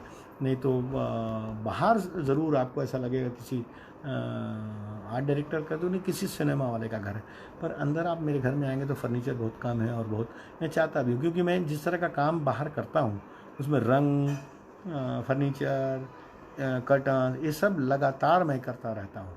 यदि मैं उस सब चीज़ों को फिर मैं घर में ले आऊँगा तो मेरे लिए क्रिएट करने जैसी कोई बात नहीं होगी, मैं दिन रात वो ही देख रहा हूँगा। क्योंकि आपने देखा होगा टेलीविज़न को देखते हुए बहुत सारे लोग अपने घर में एक वॉल को लाल कलर कर देते हैं, एक वॉल को पीली कलर कर देते हैं। तो आप ज़िंदगी उस लाल और पीले कलर के लगातार होने के साथ नहीं गुजार सकते हैं, और वो ज़िंदगी में असर करता है। वो आप न समझे पर वो सीधा असर करता है, और वो ऐसे तो नहीं पता चलता इस बात का, पर लगातार असर करता है। जैसे ये कहते हैं कि रात को सोते समय आप या तो वाइट बल्ब लगाएं या तो ब्लू नाइट बल्ब लगाएं, रेड बल्ब ना लगाएं। क्यों? उस रोशनी से, उस रंग से, क्योंकि उसका रेड दीवालों पे पड़ेगा और दीवालों से आपके मस्तिष्क पे ये असर पड़ेगा। ये सब लोग जानते ही हैं कि रंगों का अपना असर होता है। तो मैं उससे बहुत यूँ कहें कि अपने घर के लिए बहुत दूर रहा हूँ, क्योंकि मेरा संस्कार और मैं किसी कला यूँ कहें कि कला इंस्टीट्यूट से पढ़ा हुआ नहीं हूँ, तो इसका मुझे कोई गम भी नहीं है।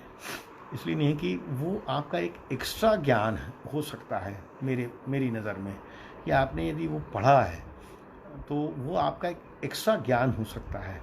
ये जितनी विधाएं हैं, चाहे वो रंगमंच हो, चाहे वो सिनेमा हो, चाहे वो टेलीविज़न हो, आपका वो टेक्निकल ज्ञान, टेक्निकल चीज़ें हो सकती हैं, पर जिसको कहते हैं ना अपना टच, अपने समझदारी का टच, या अपने ज़िंदगी के लाइफ की चीज़ों का टच, मैं इस बात को बहुत अच्छे से मानता हूँ और समझता भी हूँ कि मैं कई शोज़ में जब मैं डिस्कशन करता हूँ, ये कहता हूँ मैं कि ऐसा नहीं, ऐसा बनाऊँगा मैं, ऐसे करूँगा मैं। तो शुरुआत में तो चूँकि कमर्शियल काम है, वो अच्छा नहीं होगा, अच्छा नहीं दिखेगा, तो आपकी कोई औकात नहीं है बेसिकली यहाँ पे। आप उस काम के लिए हैं, उसके पैसे आपको दिए जाते हैं, उसको अच्छा होना ही पड़ता है। तो ये बिल्कुल तीनों बातें बिल्कुल सत्य हैं। पर कई बार आपके काम करने से विश्वास होता है आदमी को कि और मेरी ज़िंदगी में जितने साल से मैं ये काम कर रहा हूँ, लोगों ने मुझ पे बहुत विश्वास किया है। मैं सदा उनका ऋणी रहूँगा पूरी ज़िंदगी भर। बहुत मतलब बहुत विश्वास किया है। मैं किसी सेठ को ये कह देता हूँ कि ये 50 लाख का लगेगा और ये कुछ 1 करोड़ 1.5 करोड़ का लगेगा, तो एक बार एकदम से कोई आदमी कभी ये नहीं कहता कि नहीं यार जैन क्या बात कर रहा है यार। वो इस बात को समझते हैं। वो ये ज़रूर कहते हैं कि यार हमारे पास 1.5 करोड़ नहीं है, या हमारे पास 50 लाख नहीं है, हमारे पास 30 ही लाख है, तो क्या हो सकता है 30 लाख में। फिर वो मेरी एक्सपर्टाइज़ है या मेरा समझदारी है कि मैं उसको किस तरह से एग्जीक्यूट करता हूँ, सजाता हूँ। मतलब ये कि यूँ भी कहें कि कई बार एक डर सदा मेरे में रहता है कि मैं जब भी नया सेट बनाता हूँ, चाहे फिल्म का हो, चाहे टेलीविज़न का हो, जिस दिन पहले दिन उसमें शूटिंग होने वाली होती है, चाहे फिल्म का हो चाहे टेलीविज़न का, तो सबसे डरा हुआ आदमी मैं रहता हूँ। वो इसलिए डरा हुआ रहता हूँ कि वो ठीक है कि सारी बातचीत के बाद ही बना है, वो कलर कॉम्बिनेशन, स्ट्रक्चर, सब कुछ बातचीत के बाद बना है। पर कई बार ये होता है कि जिस दिन शूटिंग होनी है उस दिन बहुत सारी चीज़ें बदल जाती हैं, और वो उस वक्त का एडिशन होता है, और उस एडिशन को मैं बहुत क्रिएटिवली स्वीकार करता हूँ और मैं मानता हूँ। इसलिए मेरा वो भय, वो मेरी अपनी ज़िंदगी का भी भय है। मैं उस बात पे ज़रूर आऊँगा कि कैसे मैं इस 4 महीनों में मुझे क्या क्या लगा, मैं इस पे ज़रूर आऊँगा। मैं एक जो रंग यात्रा की बात थी, तो मैं बहुत जल्दी इस बात को ख़त्म करूँगा कि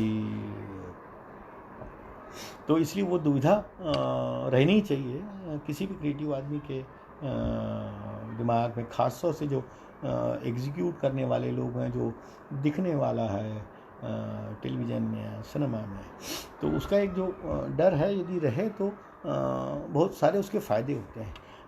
दूसरे दिन जब शूटिंग होनी होती है तो मैं वैसे भी रात लेट नाइट तक के सेट का फिनिशिंग करता रहता हूँ, और मुझे ऐसा लगता रहता है कि यार ये ठीक है कि नहीं ठीक है, ये सुबह अच्छा लगेगा। मतलब मैं घर आता हूँ पर मुझे नींद नहीं आती है, और मैं सबसे पहला व्यक्ति होता हूँ जो मैं सेट पे सबसे पहले मैं वहाँ पहुँच जाता हूँ, और अपने वर्करों से भी पहले मैं वहाँ पहुँच के फिर एक बार देखता हूँ, और मुझे लगता है हाँ ठीक है, ठीक तो है, ठीक तो बनाया है। क्योंकि कई बार आपने सुना होगा कि डायरेक्टर या डीओपी कहते हैं यार जयंत अच्छा तो बना है, इसमें कोई शक नहीं, पर कुछ मिसिंग है। वो जो मिसिंग है, वो मिसिंग आपके एक्सपीरियंस से समझना पड़ता है। वो आपके एक्सपीरियंस ही है, वो कलर भी हो सकता है, वो फर्नीचर भी हो सकता है, वो दीवार भी हो सकती है, वो सीढ़ी भी हो सकती है। आप उनके साथ रहते हुए आप वो मिसिंग को जब ढूंढते हैं, वो मिसिंग को जब आप उसमें लगा देते हैं, वो जो मिसिंग है, वो मिसिंग वो थिएटर की देन है। वो थिएटर की ट्रेनिंग से, लोगों के साथ काम करने से, बड़े डायरेक्टरों के साथ काम करने से, बड़े डीओपीज़ के साथ काम करने से, बड़े थिएटर डायरेक्टरों के साथ काम करने से कि रुद्रप्रताप सेन गुप्ता किस तरह काम करते हैं, फिट्स बेनविट जैसा बड़ा डायरेक्टर ब्रेख्त के साथ रहा हुआ आदमी अपने नाटकों में बिना सेट के कैसे चीज़ों को बदलता है और कैसे चीज़ों को क्रिएट करता है कि कॉकेशियन चौक सर्किल में वो पुल पे से जा रही है और 2 रस्सी से वो पुल होता है, वो एक्टर उस पर जब विभा करती थी, संगीत उसमें होता था, और कैसे आप उस पूरे अंतरंग को आप वो ब्रिज देखने लगते थे। वो तो ये जो अनसीन है, कई बार ये अनसीन आपको समझना, देखना, और वो थिएटर ने मुझे बहुत सिखाया। अनसीन वो ब्रिज भी बना सकते थे, वो बहुत सारी चीज़ें कर सकते थे, पर वो जो इम्प्रोवाइजेशन है, वो इम्प्रोवाइजेशन का तो वो बहुत सारा मैं अपने सिनेमा के काम में या टेलीविज़न के काम में बहुत ज़्यादा इस्तेमाल करता हूँ। मैं जब आप कहेंगे कि नरसिंहपुर का घर है या रायपुर का घर है, तो मैं बहुत क्योंकि पेंटर तो बहुत बढ़िया फिनिश कर देगा, तो मैं बहुत लोकल आदमी को पेंटर के साथ रखता हूँ और कहता हूँ यार तू कलर मार। अरे दादा वो तो बहुत गंदा मार देगा। मैंने कहा वो तू मारने देना, देखा जाएगा, गंदा होगा तो गंदा होगा। वो गंदा रहता है और वो ऐसा ही रहता है, क्योंकि वैसा ही होता है ज़िंदगी में। तो बहुत सारी चीज़ें मुझे इस लाइफ से और इस चीज़ों से समझ में आई, और लगा कि अपने यदि मैं थिएटर मैंने इतने साल किया है और इतने बड़े लोगों के साथ काम किया, तो अल्टीमेटली फिर मेरा यदि उन सब चीज़ों के उन लोगों के साथ काम किया हुआ अपने एक कमर्शियल काम में यदि काम नहीं आता है, तो मैं थिएटर मैंने क्यों किया। मुझे पान की दुकान खोल लेना चाहिए, मुझे चाय की दुकान खोल लेना चाहिए, उसमें कोई बुराई भी नहीं है, और मज़ा मस्त है। चाय की दुकान खोल के आप चाय बेचिए, एक अलग तरह की ज़िंदगी है, मस्त ज़िंदगी है। जैसे आप किसी कला धर्म में आते हैं, किसी भी चाहे पेंटिंग में आते हैं, स्कल्पचर में आते हैं, थिएटर में आते हैं, सिनेमा में आते हैं, तो आपकी एक रिस्पॉन्सिबिलिटी अलग हो जाती है। ठीक है, सिनेमा बहुत थारो कमर्शियल काम है, पैसा और बहुत सारी चीज़, तो थिएटर तो नहीं है ना। तो थिएटर तो आप बिल्कुल, थिएटर का संस्कार ही अलग है और थिएटर में फिर चीज़ें ही अलग हैं। तो जब इतने साल काम करने के बाद लगातार मैं पृथ्वी थिएटर में बैठने वाला व्यक्ति न था, न हूँ। मैं प्ले देखने के लिए ज़रूर वहाँ जाता था, क्योंकि मैंने आपको पहले ही कहा कि मेरे लिए स्ट्रगल उस तरह का स्ट्रगल नहीं था, तो बहुत सारे लोगों के लिए होता है। तो सॉरी, मेरी लगातार काम होने की वजह से मैं लगातार मैं बिज़ी रहता था, और इसलिए प्ले देखने जाता था।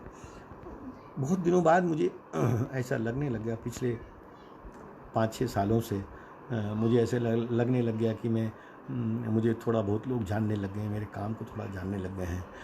तो मेरा जो थिएटर का संस्कार है अल्टीमेटली वो कहाँ गया, वो क्यों नहीं है, वो क्यों नहीं होना चाहिए। यदि मैं डायरेक्टर हूँ, थिएटर में डायरेक्ट कर सकता हूँ या थिएटर में मैं डिज़ाइन कर सकता हूँ, तो मैं क्यों अब उससे अपने आप को भी वंचित रखूँ और दूसरों को भी वंचित रखूँ। तो मैंने धीरे धीरे दिनेश ठाकुर का ग्रुप था, उनका डिज़ाइनिंग करना शुरू किया, उनका ब्रोशर बनाना शुरू किया, उनके प्ले के लिए सेट डिज़ाइन बनाया। भोपाल चूँकि मेरी कर्म भूमि रही है, तो भोपाल से या रायपुर से किसी ने मुझसे कहा कि सेट डिज़ाइन करना है। जैसे मैं रायपुर चला गया, रंग जयंत नाम से मेरा एक फेस्टिवल हुआ जिसमें मेरे डायरेक्ट किए हुए 4 प्ले हुए।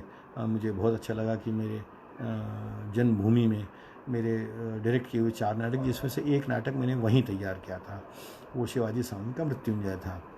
उसमें हमने एक और इस बात को करने की कोशिश की, चूँकि मैं 2 विधाओं में काम कर रहा था, तो सुबह हमने मेरी डिज़ाइन की हुई या प्रोडक्शन डिज़ाइन की हुई 4 फिल्में हमने लोगों को दिखाई, और शाम को हमने प्ले दिखाया मेरे डायरेक्ट किया हुआ। तो ये एक नई तरह की शुरुआत मैं समझता था। मैं बहुत भीरू किस्म का डरपोक आदमी हूँ ज़िंदगी में। हर बार मेरे को लगता है मेरे सिर पे एक तलवार है और वो कभी भी गिर जाएगी, और मैं कभी भी वो मेरी पूरी कलाओं के साथ है।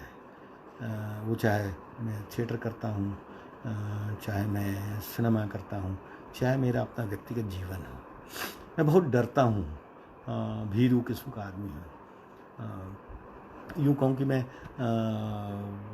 उस डर की वजह से भी, और मुक्ति का साधन मुझे ऐसा लगता है यदि मैं रिहर्सल कर रहा हूँ या मैं सेट पे हूँ, तो मैं कहीं ना कहीं भीरू और डरपोक होने की वजह से मेरे सराउंडिंग में लोग रहते हैं।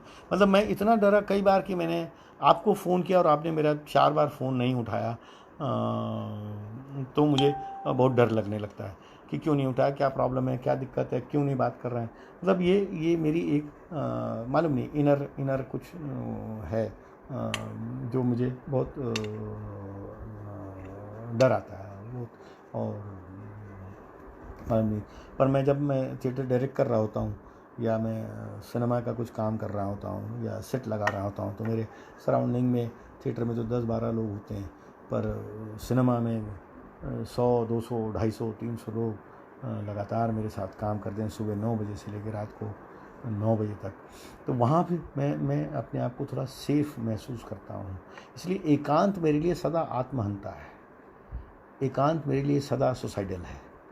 तो मैं अपने आप को कहीं ना कहीं लगाने की कोशिश करता हूँ। तो एक समय आया जब मुझे लगा कि मुझे ये करना चाहिए, थिएटर का मेरा जो भी ज्ञान है, मैं कुछ डायरेक्ट कर सकता हूँ कि नहीं कर सकता हूँ, सिनेमा का मेरा अपना थोड़ा सा ज्ञान है।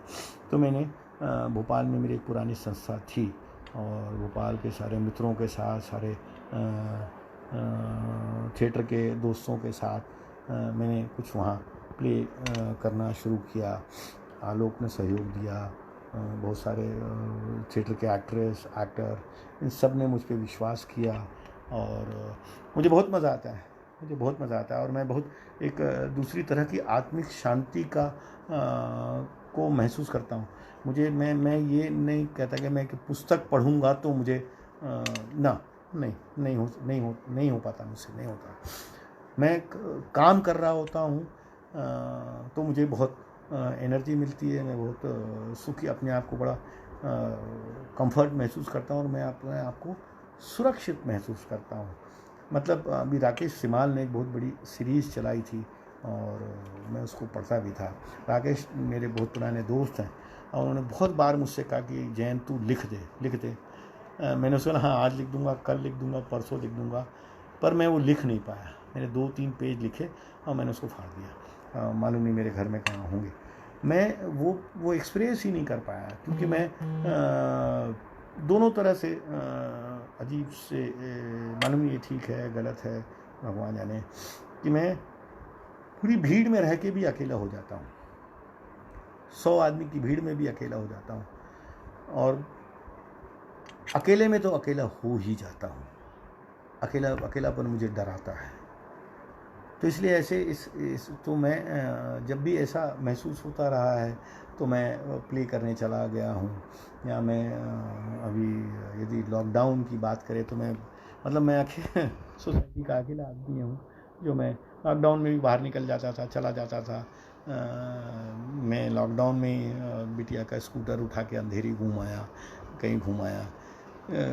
ये मालूम नहीं, ये मुझे ऐसा लगता है बहुत शुरू से और बहुत ये मुझे लगता है कि मेरे परिवार जिस तरह अपब्रिंगिंग हुई है मेरी, और पिता, माँ और बहनें, और उसके बाद में शादी का हो जाना, बच्ची का हो जाना, और बहुत विषम परिस्थितियाँ आती रहीं। इसलिए मुझे लगता है कि कहीं वो साइकोलॉजिकली मेरे में वो डर कहीं ना कहीं बैठ गया है और उसको निकलने का रास्ता मेरे लिए क्रिएटिव होता है। इसलिए मैंने जैसे बहुत पहले आपको कहा कि मैं अपना ग्रीटिंग कार्ड नहीं खरीदता था और मैं इस बीच में मैंने कम से कम 200-250 पोस्ट कार्ड पे स्केचेस बनाए और उसको पेंट किया, स्केचेस बनाए हैं। फिर अभी इस बीच में राजेश जोशी के स्केचेस मैंने देखे, बंसीदा का इतना काम मैंने देखा, बड़ा इंस्पायर हुआ उससे। मैंने बहुत काम उस समय का किया है। ये बिल्कुल मैं मान्य करता हूँ और ये बिल्कुल मेरा ये नहीं है, पर मुझे लगा कि कई बार आपको बोल देना ना, कह देना बहुत इम्पोर्टेंट होता है। नहीं कहने में कई बार मुश्किल होता है। इसलिए मैंने बहुत शुरू में बात उठाई थी।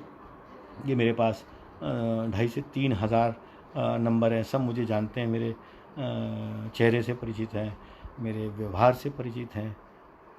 वो कौन सा ऐसा डर था जो मैंने फ़ोन नहीं किए लोगों को, या लोगों में कौन सा ऐसा डर था जो उन्होंने फ़ोन न करके नहीं पूछा, या मैंने क्यों नहीं फ़ोन करके उनको पूछा कि आप कैसे हैं, कैसी तबीयत है, क्या है। तो आप देखिए कि किस सिचुएशन, किस तरह की आप एक अजीब से माहौल में जी रहे हैं।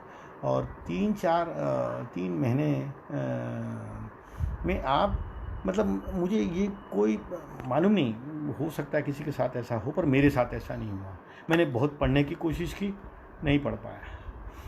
मैंने अपनी जीवनी लिखने की कोशिश की, 60 पेज मैंने लिख लिए हैं, वो भी 4 महीने में। रायपुर ये है वो है जो है। मैंने बड़ा सिनेमा, मेरे घर में बड़ी डीवीडीज़ हैं और बड़ा सिनेमा है मेरे घर में, क्योंकि मैं ख़रीदता रहता हूँ। वो देखने की कोशिश की, कुछ समय तक देखा, फिर नहीं देख पाया। म्यूज़िक सुनने की कोशिश की, म्यूज़िक लगा के सुन। हम जूम की क्लासेस करते हैं, कई बार मैं जूम की क्लासेस में नहीं जाता हूँ। कई बार मुझे लगता है नहीं, ये क्या, क्यों। तो आप अपने आप को, ये बिल्कुल सही बात है, ये मैं मान्य करता हूँ सारे मेरे दोस्तों की बात को और सारे लोगों को की बात को, कि आप अपने आप को लगा के रखिए। तो एक क्रिएटिव आदमी के साथ, मतलब अब कैसे मेरे से तो हुआ नहीं कि 24 घंटे में इस बात पे लगा रहूँ, मैं पढ़ता रहूँ और 24 घंटे में बात करता रहूँ थिएटर के बारे में। क्योंकि क्या हुआ इस लॉकडाउन में, ये मेरा व्यक्तिगत राय है, मैं मालूम नहीं दूसरों के बारे में नहीं कह सकता, कि आपको मेरे जैसे स्वभाव वाले व्यक्ति को धीरे धीरे और कंसंट्रेट कर दिया, और उसको एक ऐसी जगह लाके छोड़ दिया कि आप अचानक अकेले होने लगते हैं, तो आप ट्रैवल करते हैं, आप दुनिया भर का, जैसे आज मैं बात करते करते मालूम नहीं कुछ चीज़ें मैंने ठीक बोली हैं, गलत बोली हैं, किसी को बुरा लगा होगा, वो सोचा होगा कि मालूम नहीं यार ये आदमी कैसी बात कर रहा है। तो क्योंकि मुझे ऐसा लगा कि बातें ये चूँकि जो भी लोग सुन रहे होंगे ना, ये सब मेरे दोस्त ही होंगे। ये बहुत ही रेयर कोई ऐसा आदमी होगा जो कहीं और का होगा, और जो ये कोई है भाई जयन देशमुख, उसकी बात सुन लेते ना, ऐसा नहीं है। मुझे पूरा पक्का विश्वास है कि इसमें जो लोग भी मेरे को सुन रहे होंगे, वो सारे के सारे मेरे अभिन्न मित्र रहे होंगे, और कहीं ना कहीं मेरे साथ उन्होंने काम किया होगा, जो भी है, पर वो मेरे सारे अभिन्न मित्र होंगे। इसलिए मैं इतने दिन बाद इस तरह की बात हो रही है, तो मैं अपने सारे मन में जो मेरी बात है, मुझे लगता है हो सकता है कल मैं एकदम बहुत अजीब से फ्रेशनेस में उठूँ और मुझे बहुत सारी चीज़ों के से मुक्ति हो जाए, होना भी चाहिए, पर इसलिए मैं वो शेयर कर रहा हूँ। और वो बहुत मुझे लगता है कि ये इस वक्त के लिए, मेरे लिए ख़ास तौर से बहुत इम्पॉर्टेंट है। पर ये पक्की बात है, ये सिर्फ मेरा अपना सोचना है, और ये मेरी अपनी बात है, ये हर के साथ नहीं है, और होना भी नहीं चाहिए, बिल्कुल नहीं होना चाहिए। क्योंकि मुझे लगता है कि इस वक्त सबसे पहले तो हमको अपने आप को बचाना है, ज़िंदा रखना है। यदि आप ज़िंदा रहे तो आप सब कुछ कर सकते हैं, जो आप चाहें वो कर सकते हैं। आपको सबसे पहले व्यक्ति के रूप में, मनुष्य के रूप में, आपको और आपके साथ के सारे लोगों को ज़िंदा रहना है, और ज़िंदा रहेंगे तो फिर सब कुछ हो सकता है। बेसिकली लड़ाई इस वक्त इसी बात की है। इस बात की नहीं है कि मैं कितना बड़ा सृजनकार था, कितना बड़ा मैंने सृजन किया, क्योंकि ये जो 3 साढ़े 3 महीने का और मालूम नहीं कितनी देर का पीरियड और रहने वाला है, तो आपकी बहुत सारी मुझे लगता है कि बहुत सारी मानसिक स्थिति जो है ना, वो रियली बदलने वाली है। आप कुछ भी कहें, कुछ भी कर लें आप, वो बहुत रूप से बदलेगी। आप बहुत इस बात से कह सकते हैं कि नहीं नहीं जी ऐसा नहीं होगा, ना ना ना, ये बात को पक्का मानता हूँ। क्या बस ये है कि इसी मानसिक स्थिति में हमें अडिग रहना है, हमें ज़िंदा रहना है।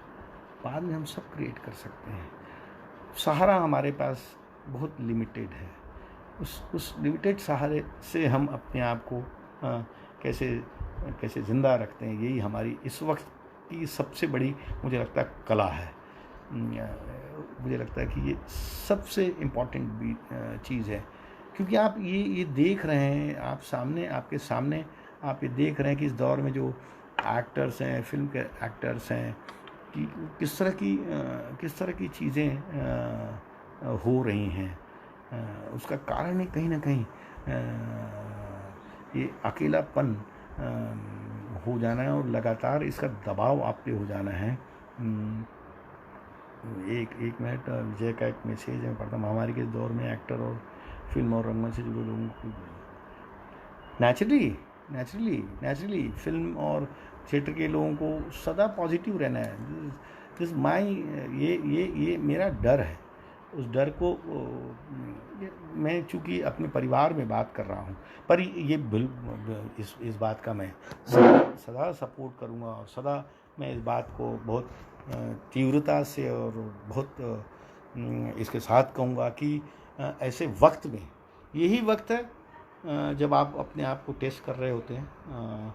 कला में टेस्ट करने की बात अलग है, उसमें मैं सफल असफल हो सकता हूँ। सेट मेरा अच्छा ख़राब हो सकता है, होने दीजिए, उससे क्या फ़र्क पड़ता है, मैं दूसरा सेट बना लूँगा, तीसरा। इस वक्त जो मनुष्य की सबसे बड़ी प्रॉब्लम है, उस वक्त मनुष्य को सबसे ज़्यादा स्ट्रॉन्ग रहना है, सबसे ज़्यादा पक्का रहना है, सबसे ज़्यादा अपनी खुद की और अपने सारे मित्रों की, अपने सारे परिवार की वो ज़रूर मतलब ख्याल रखें। मेरा एक सिर्फ और मैं ये बात कहना चाहता हूँ कि हम कनेक्टेड क्यों नहीं हैं। हम सिर्फ वीडियो कॉन्फ्रेंसिंग से या हम जूम से हम अपनी ज़िंदगी में जिस तरह से बात करते थे, हम वो ज़िंदगी में उस तरह से बात करना हमने क्यों बंद कर दिया। वो मेरे लिए एक थोड़ा बहुत बड़ा प्रश्न और है। उसी के पीछे वो जो डर की मैं बात करता हूँ, वो उसके पीछे का डर है और कुछ नहीं है। और मुझे लगता है कि मैं दिन भर में 10 फ़ोन मेरे दोस्तों यारों के आ जाएंगे, तो आप अपने आप ही लाइव हो जाएंगे, अपने आप ही आप ज़िंदगी को दूसरी तरह से देखने लगेंगे। तो ऐसे वक्त में जब ये ऐसे महामारी का काल है, और जहाँ लगातार आप चूँकि मैं मुंबई में हूँ, और जो लोग मुंबई में हैं वो जानते हैं कि लगातार किस तरह से रोज़ एक अखबार में एक चीज़ें छप के आती हैं और आप उसको पढ़ते हैं। तो ऐसे वक्त में हमको अपने आप को सहेजना, अपने परिवार को सहेजना, अपने आसपास को सहेजना, और इस कठिनतम दौर में मुझे लगता है कि सारे क्रिएटिव लोगों को जो बचेगा वो रचेगा दोस्त, ये पक्की बात है। एक और कविता मुझे याद आती है, और मैं हो सकता है वो लाइनें करेक्टली ना बोल पाऊँ। केदारनाथ सिंह की कविता है, मेरे को लगता है कि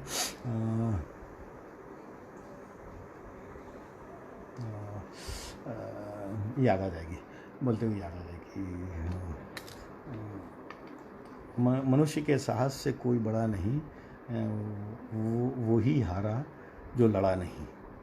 ये मुझे लगता है केदार जी की कविता है, और जहाँ तक केदार जी की कविता है, क्या है, मैं लॉन्ग डिस्टेंस का चश्मा लगाता हूँ, इसलिए मोबाइल से बात करते छोटे छोटे छोटे अक्षरों में लिख के आ रहा है, तो वो बहुत कम मुझे दिख रहा है।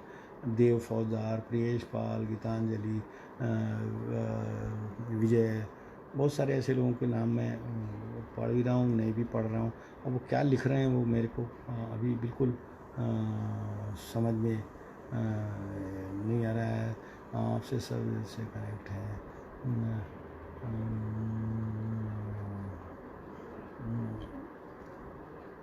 हाँ, निश्चित रूप से, ये निश्चित रूप से मैं इतना खुल के बोलने का कारण मेरा ये है, ये आप कतई ये ना समझे कि मैं किसी चीज़ से डर गया हूँ, ये ना ना ना ना ना, ना, ना। जो मेरे अपने मन के डर थे, यदि मैं कहता हूँ तो, क्योंकि मैं हो सकता है बहुत सारे लोगों की जो मैं बात बोल रहा हूँ, बहुत सारे लोगों की ये बात हो और वो बोल नहीं पा रहे हों, और मैंने बोल दी ये बात, तो कतई नहीं। और मैं सदा इस बात में विश्वास करता हूँ, और इस बात में विश्वास ज़रूर करूँगा, पक्का विश्वास करूँगा कि हमको इस काल से तो लड़ना तो पड़ेगा, क्योंकि ये मुझे लगता है बहुत लंबे समय तक हमारे साथ रहने वाला है, इसके साथ ही रहना पड़ेगा, है ना। तो मास्क हमारे जीवन का एक हिस्सा, बहुत बड़ा हिस्सा हो जाएगा आगे चल के। मास्क को भी डिज़ाइन करना पड़ेगा। हमारे मित्र हैं, चित्रकार हैं चरण शर्मा जी, उनके घर में जो भी थैली आती है, जो भी लिफाफा आता है, उस पर वो डिज़ाइन बनाते हैं। राकेश ने आज पोस्ट डाला है, फिर डिज़ाइन बनाते हैं। सो क्रिएटिव फील्ड, क्रिएटिव एक तरीका है अपने आप को एक्सप्रेस करने का, अपने आप को बिजी रखने का। तो मैं मेरा फिर दोस्तों यारों से मेरे यही कहना है कि हम कितना पॉजिटिव तरीके से सोच सकते हैं। कोरोना वाला पॉजिटिव नहीं, उसके हिसाब से निगेटिव। तो अपनी ज़िंदगी के इसमें हम सोच सकते हैं। और अभी मुझे भी लग रहा है जो सिनेमा के और थिएटर के लोग हैं, अभी हम मालूम नहीं अभी हमको किस तरह की बहुत सारे थिएटर के लोग यहाँ हैं और सुन भी रहे हैं, देख भी रहे हैं। हमको कौन सा ऐसा तरीका, हाँ ये बिल्कुल हिमांशु जी ने, कोई दुख मनुष्य के साहस से बड़ा नहीं, वही हारा वह हारा जो लड़ा नहीं। बिल्कुल ठीक बात। ये तो मैं ये कहना चाहता हूँ कि अभी हम हमारे जो सिनेमा के लोग हैं, हमारे जो थिएटर के लोग हैं, टेलीविज़न के लोग हैं, वो लगातार इस बात से कोशिश कर रहे हैं कि वो किस तरह से हम शूटिंग शुरू कर सकें, किस तरह से फिर से वो माहौल और वो सारी चीज़ें शुरू हों। और रियली शुरू हो जाएंगी, मुझे लग रहा है कि बहुत जल्दी शुरू हो जाएंगी, क्योंकि फेडरेशन का भी आ गया, हमारे एसोसिएशन के भी आज मेल आ गया, तो बहुत जल्दी शुरू हो जाएंगी। थिएटर का ज़रूर मुझे समझ में नहीं आ रहा कि क्या होगा। जैसे मैं एक इसमें इस बात से बहुत चिंतित हूँ, मैं यदि कोई मेरी बात को सरकार तक पहुँचा दें कि जो बेचारे कलाकार जो थिएटर से अपनी ज़िंदगी चला रहे थे, थिएटर करके अपनी ज़िंदगी चला रहे थे, संगीतकार, कलाकार, चित्रकार, जो भी मीडियम में हैं, वो लगातार 3 या 4 महीने से वो कुछ नहीं कर पा रहे हैं। उनका जो सेविंग था, या जो सेविंग उन्होंने किया हुआ था अपने ज़िंदगी में, वो मुझे लगता है धीरे धीरे करके ख़त्म हो गया। तो ऐसे लोगों को क्योंकि सरकार के पास, चाहे वो महाराष्ट्र हो, चाहे मध्य प्रदेश हो, चाहे हिंदुस्तान हो, भारत हो, किसी के पास कोई ये इस बात की खबर ही नहीं है, और इस बात की कोई चिंता ही नहीं ले रहा है पूरे देश में कि कलाकारों को क्या हो रहा है। क्योंकि देश के बजट में 2% ही तो है कला के लिए। तो ऐसे वक्त में जो संस्थाएं हैं, कला के बड़े सांस्कृतिक संस्थान हैं, या बड़े संस्कृति कर्मी हैं, ये ज़रूर सरकार को आगाह करना चाहिए। ये ऐसा मौका है जब आप सरकार को ये आगाह करके कह सकते हैं कि बॉस, संस्कृति कर्मी भी कोई बात होती है, थिएटर वाला भी कोई होता है, सिनेमा का कोई आदमी होता है। सिनेमा वाले तो बेचारे थोड़ा बहुत कमाई धमाई रखे होंगे पर तब भी इन ऑल मैं बात करता हूँ उन सारे कर्मियों की, कलाकर्मियों की, 4 महीने में, क्योंकि हम सारे लोगों ने, कोई ने ऐसा करोड़ों का हमारे पास बैंक बैलेंस नहीं होगा कि हम और 10 साल तक के चला लें, ना ना। तो ऐसे वक्त में किसी न किसी तरीके से हमें ढूंढना चाहिए कि सरकार तक ये बात पहुँचे और सरकार आगे के लिए बहुत संज्ञान ले। और मतलब मुझे अच्छा लगा कि कल रात को 11:30 बजे रात को मेरे मित्र हैं और छत्तीसगढ़ में बीजेपी के संस्कृति मंत्री थे अजय चंद्राकर, उनका कल रात को 11 साढ़े 11 बजे के आसपास, वो बहुत देर से फ़ोन लगा रहे थे, मैं ऑनलाइन था इसलिए मैं बात नहीं कर पाया, कि 11 साढ़े 11 के आसपास उन्होंने मुझे फ़ोन किया। मैंने फ़ोन उठाया और उन्होंने कहा कि जैन तुम ठीक हो? मैंने कहा जी मैं बिल्कुल ठीक हूँ। घर में सब ठीक है? मैंने कहा जी घर में ठीक है। फिर उन्होंने पूछा क्या काम कब शुरू होगा, कौन सी फिल्म कर रहे हो, क्या कर रहे हो? फिर उन्होंने मुझसे साथ ये कहा कि जैन जो भी छत्तीसगढ़ का है अपने मुंबई में, उन सब की चिंता करना, सबको फ़ोन करना और सबको कहना कि मैंने सबको याद किया है, क्योंकि सबके नंबर मेरे पास नहीं है। तो मुझे बहुत अच्छा लगा, रियली गुड। तो मतलब मुझे ऐसा लगा कि वो सरकार छोड़ दीजिए, मंत्री छोड़ दीजिए, तो एक रिलेशन मेरा एक नाटक की वजह से उनसे बना था, मृत्युंजय की वजह से। तो वही मैं जो बात जहाँ से मैंने शुरू की थी बात, मुझे लगता है मैं वहीं ख़त्म करने जा रहा हूँ कि हम अपने जो फ़ोन लिस्ट है, फ़ोन लिस्ट का इस्तेमाल करें सारे मित्रों को, सारे शुभचिंतकों को, क्योंकि कहीं ना कहीं मनुष्य जो है ना वो शुभचिंतक तो होता ही है दोस्त। मतलब मेरा यदि कोई दुश्मन भी है ना, तो कहीं वो दुश्मन इसीलिए है ना कि वो मेरा दुश्मन जैन देशमुख का दुश्मन है, तो कहीं ना कहीं उसमें एक चीज़ तो है ना जो मेरे से कंसर्न है, इसलिए मैं उसको कैसे भूल सकता हूँ, उसको तो ज़्यादा याद रखूँगा। तो मुझे फिर मैं आपसे विनंती करता हूँ, पुरजोर ये कहता हूँ कि ऐसे वक्त में आप स्वस्थ रहें, सुरक्षित रहें, अपने आसपास के लोगों को संबल दें, हिम्मत दें, और जितनी जिसकी जो आप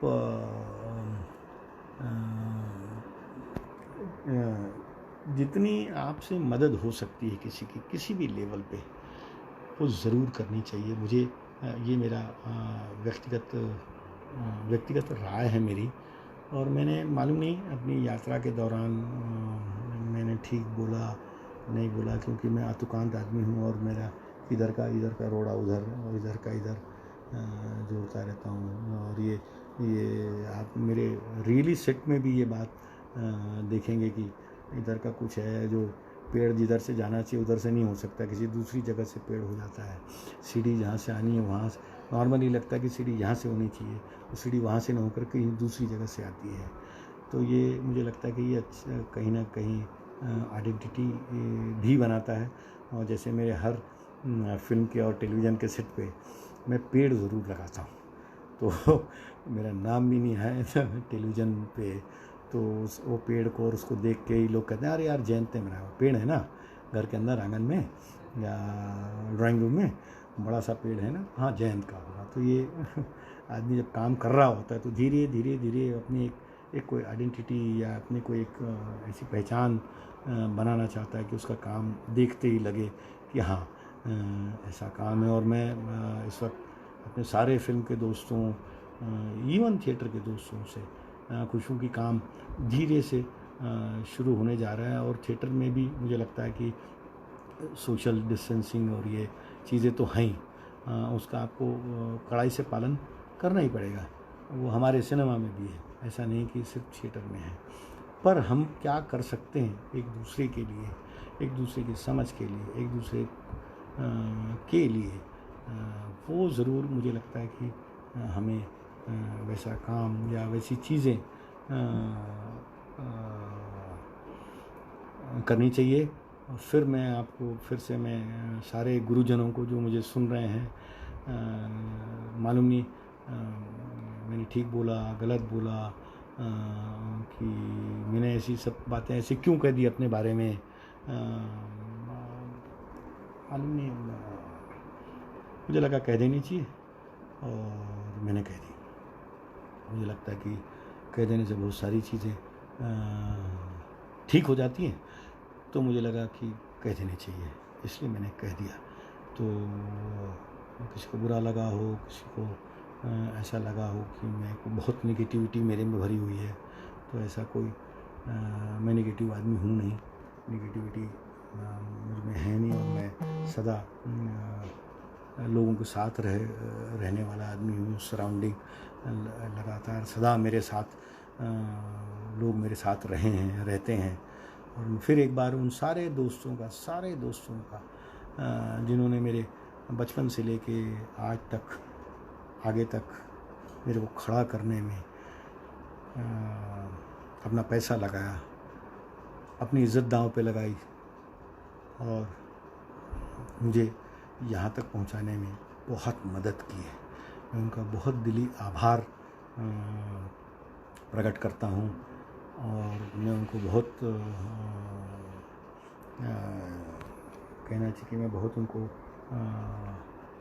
प्यार करता हूँ और उनको आश्वासन देता हूँ और उनको कि मैं वो जल्दी सिनेमा का काम शुरू हो जाएगा, टेलीविज़न का काम शुरू हो जाएगा, और शुभकामनाएं देता हूँ कि आप फिर स्वस्थ रहें, सुरक्षित रहें। और मैं लगातार, मुझे लगेगा मैं ज़रूर फ़ोन करूँगा और बात करूँगा, और करना भी चाहिए, कोई मुझे लगता है कोई बुराई नहीं है। और मुझे नहीं मालूम मैं और क्या मुझे बोलना चाहिए, पर मैं आप सबका बहुत बहुत शुक्रगुज़ार हूँ। और बात करते करते मुझे लगता है कि 7, 8, 9 बजने आ रहे हैं, 1.5 घंटा हो गया है और ज़्यादा टाइम हो गया है। लोग बोलेंगे अरे यार ये तो अजीब सी अपनी कहानी कह रहा है और क्या मतलब है। तो ठीक है, मेरी कहानी तो है, इसलिए मैं कह रहा हूँ, इसलिए मैं लाइव हूँ। फिर एक बार मैं विजय का बहुत बहुत बहुत शुक्रगुज़ार हूँ कि उन्होंने ये मौका मुझे दिया कि मैं अपनी बात सबके सामने रख सकूं। और रियली विजय, आपने मुझे मौका देके मालूम नहीं आपको ठीक लगा कि नहीं लगा, पर आपने मुझे मौका देके मुझे बहुत हल्का किया है।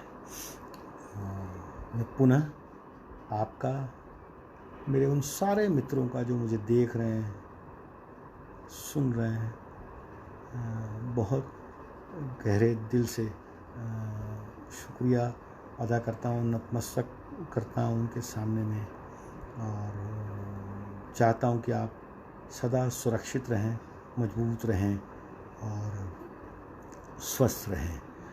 तो दोस्त, जय होगा।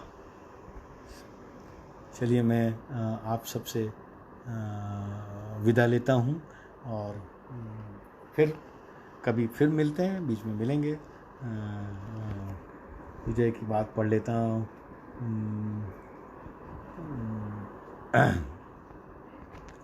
तो मैं कई लोगों के नाम मैं नहीं पढ़ पाया, मैंने अपनी मजबूरी बता दी कि मेरा चश्मा जो है लॉन्ग डिस्टेंस का है, मेरे पास पढ़ने का चश्मा मैंने कभी नहीं बनवाया।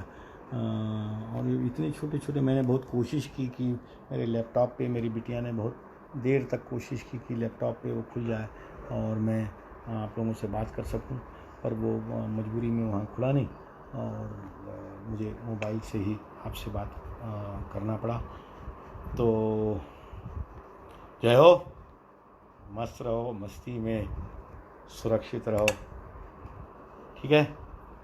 तो थैंक यू आप सबका, मेरे सारे गुरुजनों का मैं थैंक यू कहता हूँ उनको, उन्होंने मुझे सुना और मैं उनको भी सुनना चाहता हूँ, समझना चाहता हूँ, और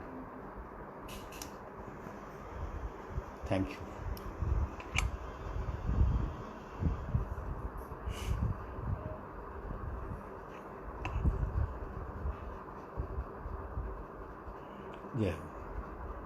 जय हो बुद्धि जी, जय हो आबा जी, जय हो। अब जिनका नाम प्रियेश, जय बंसीदा, बहुत सारे विभांशु, बहुत सारे लोगों का नाम है। मैं पढ़ नहीं पाया, मैं एक बार पढ़ने की कोशिश करता हूँ। मोना अरोरा, उसके बाद विभांशु से बात हो गई, राकेश दा, उसके बाद में प्रकाश है अपना, रजत नायर, वाह वाह वाह, देव, प्रियेश, देव, गीतांजलि, शरद, हेलो शरद, यार मैं उस समय नहीं पढ़ पाया, विजय, अमित सिन्हा, अब मैं पढ़ रहा हूँ, उस वक्त नहीं पढ़ रहा है। कन्हैया, वेरी गुड, नमस्कार कन्हैया। मोदी जी, विनोद जी, बहुत लोगों ने नट सम्राट के बारे में लिखा है। नट सम्राट के बारे में बात करना कि मुझे लगता है कि कोई ऐसी प्ले के बारे में बात करके क्या फ़ायदा था। वसंत, मालूम नहीं डॉक्यूमेंटेशन है नहीं है। अरुण शेखर, या रियली। पुष्पा तिवारी, पुष्पा जी आपने बहुत जी का कहना है कि आपको ज़्यादा अच्छा करने की ले जाता है, पहली बार सुनी, सच दिखे। मैं सचिंदर जी, आपका आबा जी, अरुण, बोधी जी, कल्पना गौली, अरुण जी, अमरेंद्र श्रीवास्तव,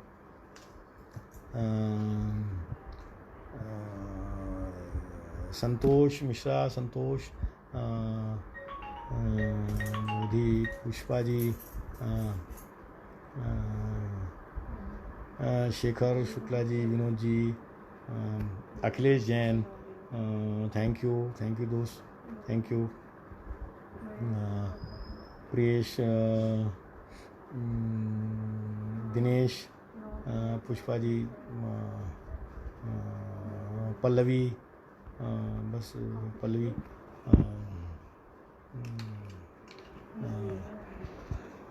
तो मैंने हाँ, क्योंकि मैंने आपसे पहले कहा था कि मैं चश्मा लगा के नहीं पढ़ पाऊँगा, तो मैंने अभी चश्मा उतार के सारे लोग पढ़े। असली बात क्या है, बहुत सारे लोगों ने ये बात लिखी है कि एक तो ये कि मैं शिक्षक नहीं हूँ, एक तो ये है कि मैं कोई ओरेटर नहीं हूँ, दो बात। और यदि मैं अपने मन की जेन्युइनली बात कह देता हूँ तो उसमें बुराई क्या है। और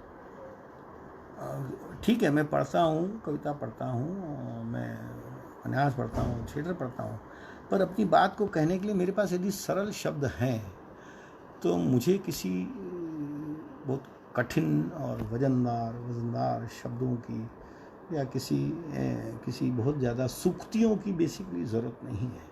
और मुझे लगता है कि क्यों मैंने वो दो लाइन इसलिए बोली कि वो दोनों लाइन बहुत इम्पॉर्टेंट है इस वक्त, कि जो बचेगा वो रचेगा और मनुष्य के साहस से कोई बड़ा नहीं है। ये बहुत इम्पॉर्टेंट लाइन है इस वक्त हम सृजनात्मक लोगों के लिए, एक मनुष्य के लिए।